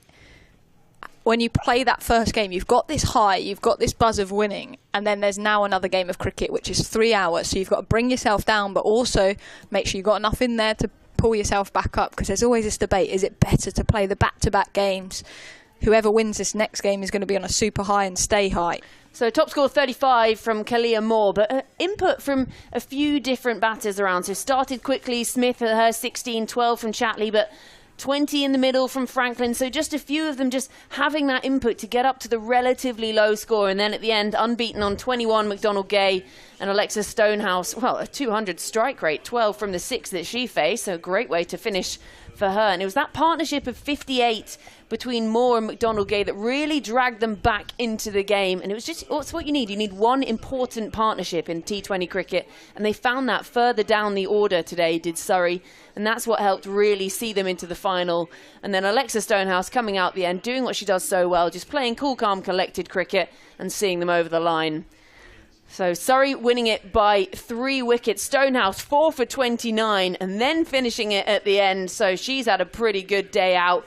The Bears, I mean, they can go home with their heads held high. They put on a really hefty fight after only managing 133 from their 20 overs. They did well to take it deep, just couldn't quite hold it at the end. So it's Surrey women who win it by 3 wickets. They will be into the final, but soon, after we've all gone away, had some lunch, had a cool, calm, well, had a moment. We've calmed ourselves down. We will be back with semi-final number 2, which will be the Blaze taking on Lancashire. So don't go too far. We'll be back with you very soon.